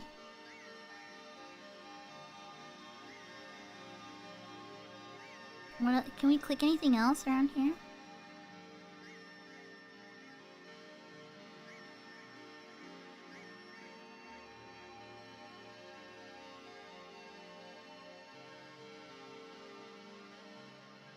Oh my god, there's so much. I don't know what any of this means.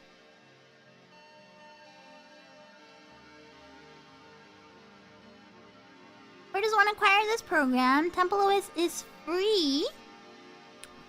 It is open source. You can get it by going on templeos.org and downloading a virtual machine. I'm using VMware. Ando rezando un Padre Nuestro.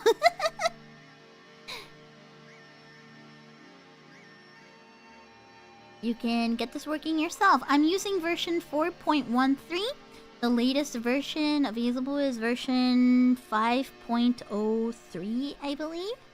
Something like that.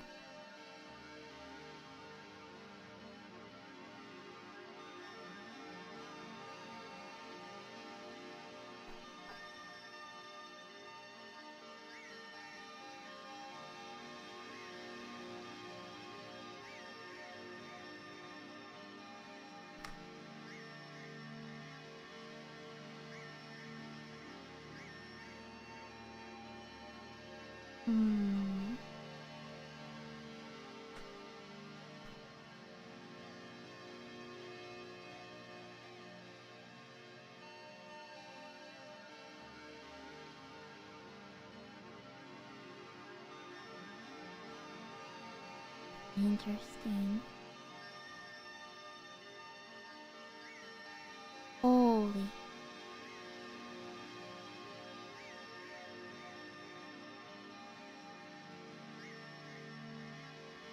Eh.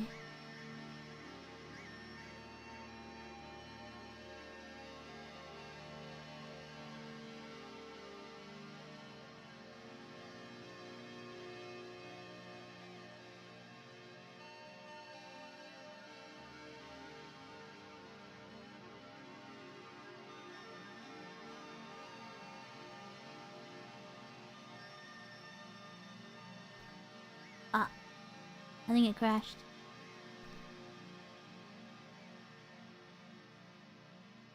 Well, I think it crashed. Well, maybe that's for the better. Yeah, I think it crashed.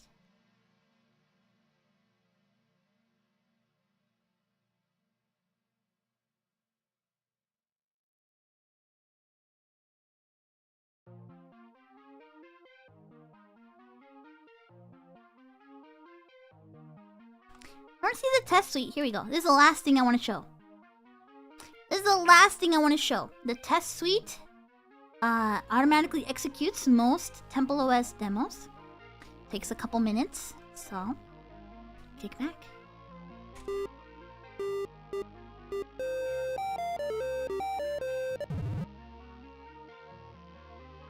It shows a little bit of everything. So anything we miss, the test suite will show it.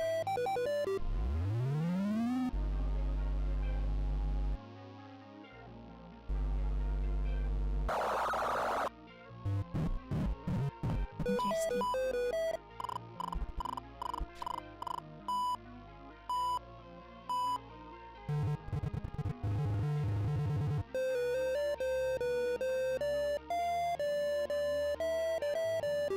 It's all of them. Whoa.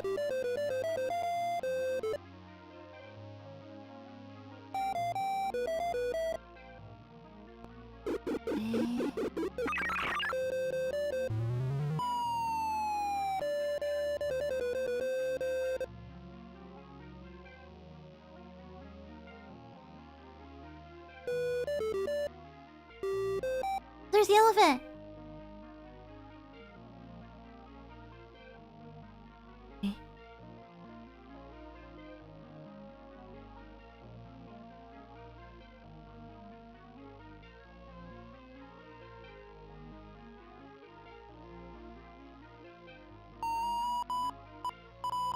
Oh, there's Morse code?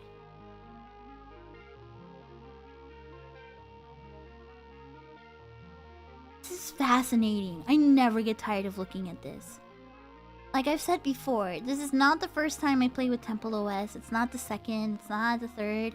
Played with TempleOS a couple times. But every single time, this really impresses me. There's nothing quite like TempleOS.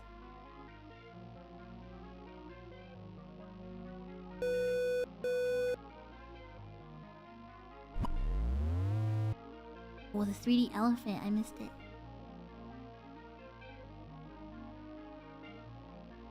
Oh. Wow.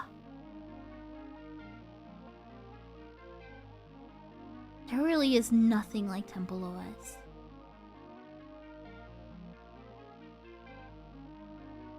Wow. Oh, there it goes. You're telling me I missed the Squirt game?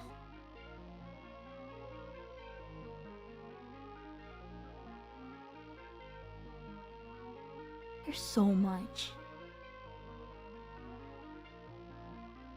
Yeah, this is like 10 years of a man's life. Right before your eyes right now. Mono dot dot dot.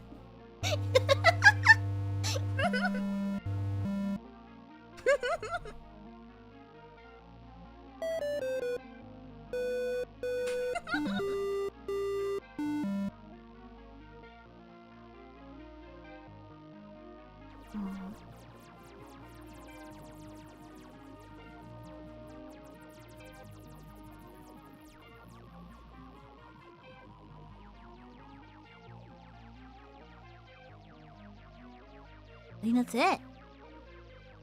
That's it.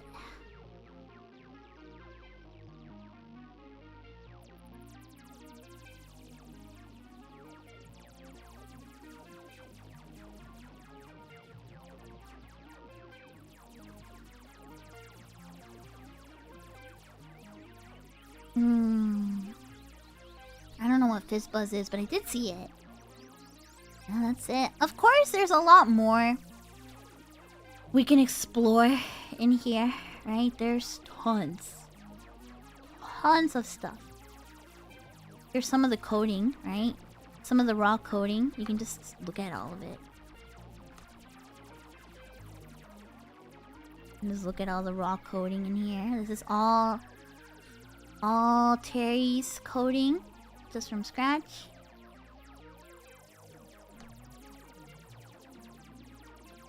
There's a compiler. Everything. The code for everything is right here. It's all right here.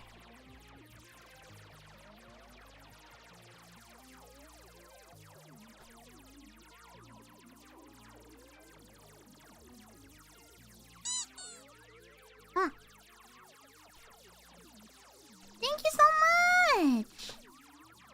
Thank you, Adam! Thank you. Only Sages looks like C. I wonder what the difference is. There are some slight differences. I forget exactly what they are. I wouldn't be able to tell you.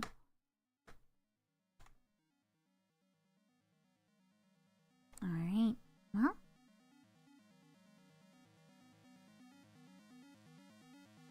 I think that's it for TempleOS.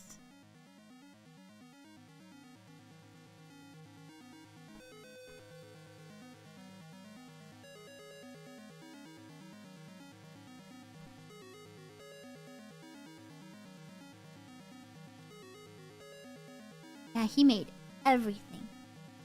Terry made everything that we are looking at. So let's close out of this. Let's shut it down. There it goes.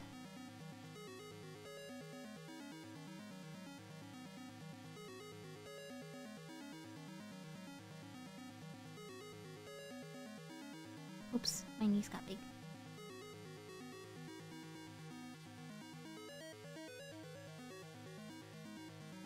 That was fun.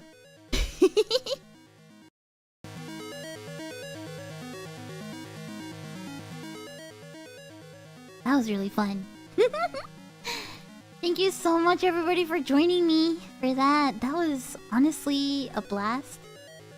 One of the more interesting streams I've done, I think. I'm really happy you guys like this, because I was a little worried that I was gonna bore you guys with just like my talking non-stop, right? But it went pretty well. It went pretty well. Here, let me set up something cool for... Oh, thank you, Joker!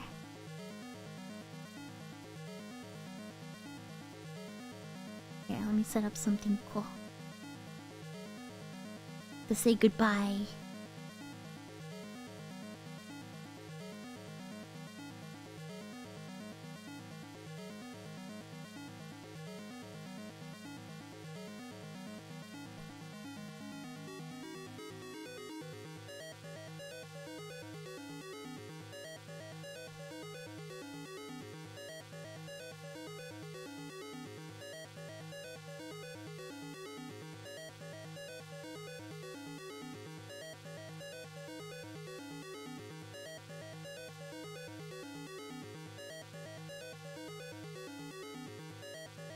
Hold on.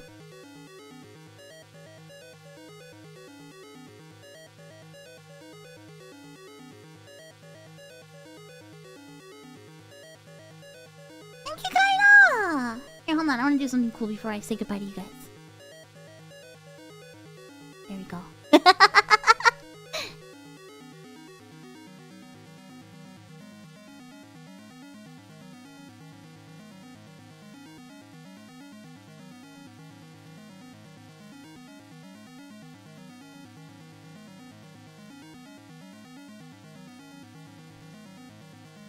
Thank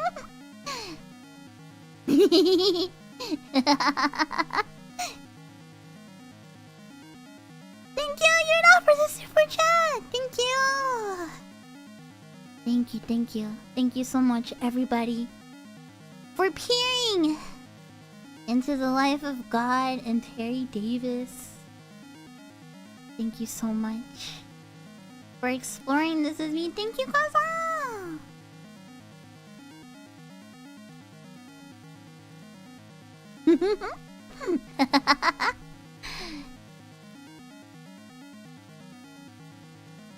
Wow, thank you, Rivix. There's more than 16 colors on the screen. This is not godly. Sorry, I guess I'm a sinner in the end. Are you cleansed now? I don't know. Are you? Maybe. Oh, thank you, Shinoe. Thank you, thank you. This is goofy. This is goofy. Ah! Oh my gosh, you guys are so generous! Oh gosh, oh my god, hold on. You know what? This is fine. This is fine. This is fine. This is fine. This is okay. This is fine. Thank you so much! Thank you, Dippy! Thank you so much for the donations and the super chats. Thank you, thank you, thank you, everybody. Girls argue when they're being ripped apart. Thank you, Brendan. Thank you, Razan. Oh my gosh, you guys are being so generous. What? I just wanted to show you guys something cool. Thank you. I hope you have learned a little bit more today. I hope you have learned quite a bit. I hope the story of Terry Davis was interesting. Yeah, I hope you liked it. Hope you liked it.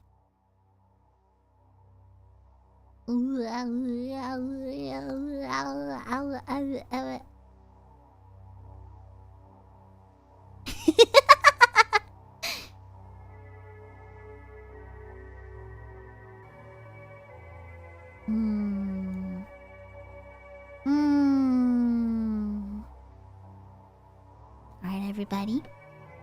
Let me see where I can send you off to today. Let me see who's on.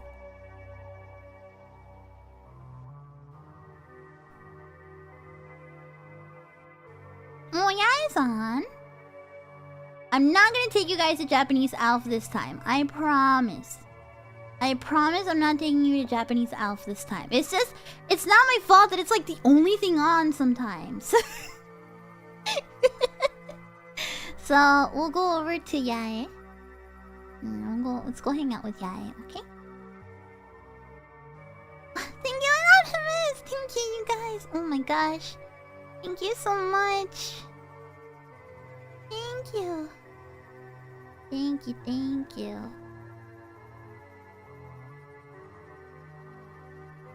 Alright, everybody. Take it easy today. Remember what you learned. And I love you all. I haven't made my schedule for next week. But keep an eye out on my Twitter. If you are new around here, then I humbly ask for you to hit that subscribe button. Right? And more than that, it'd make me really happy if you come by again. If you're new around here, if you thought my stream was cool today, this is the kind of stuff I'm into. So you can expect more of this stuff in the future. I don't know what I'll be doing next week, but I'm sure it'll be fun. Yeah. Next week is... Oh my god, it's like 1 week left till my birthday. Yeah! Oh my god. Well, anyway. See you guys next time. I have to go pee really bad, so go say hi to Yae for me. And yeah, and go treat all my kohais nicely. And yeah, I love you all. Hope you all have a good night. And say it with me, everyone. Otskari! Otskari! Bye bye! Bye bye! Bye bye! Bye bye! Bye! Goodbye! Goodbye! Bye bye! Ooh, ice cream! Bye!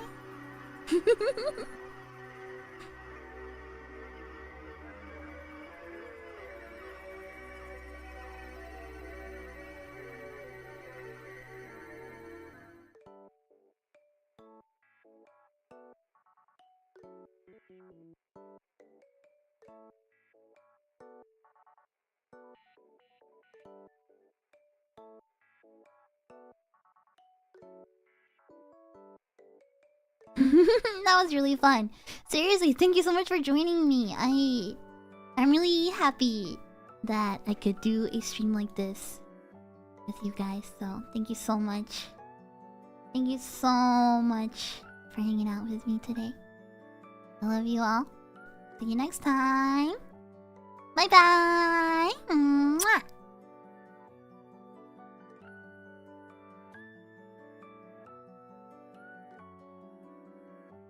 I gotta pee so bad.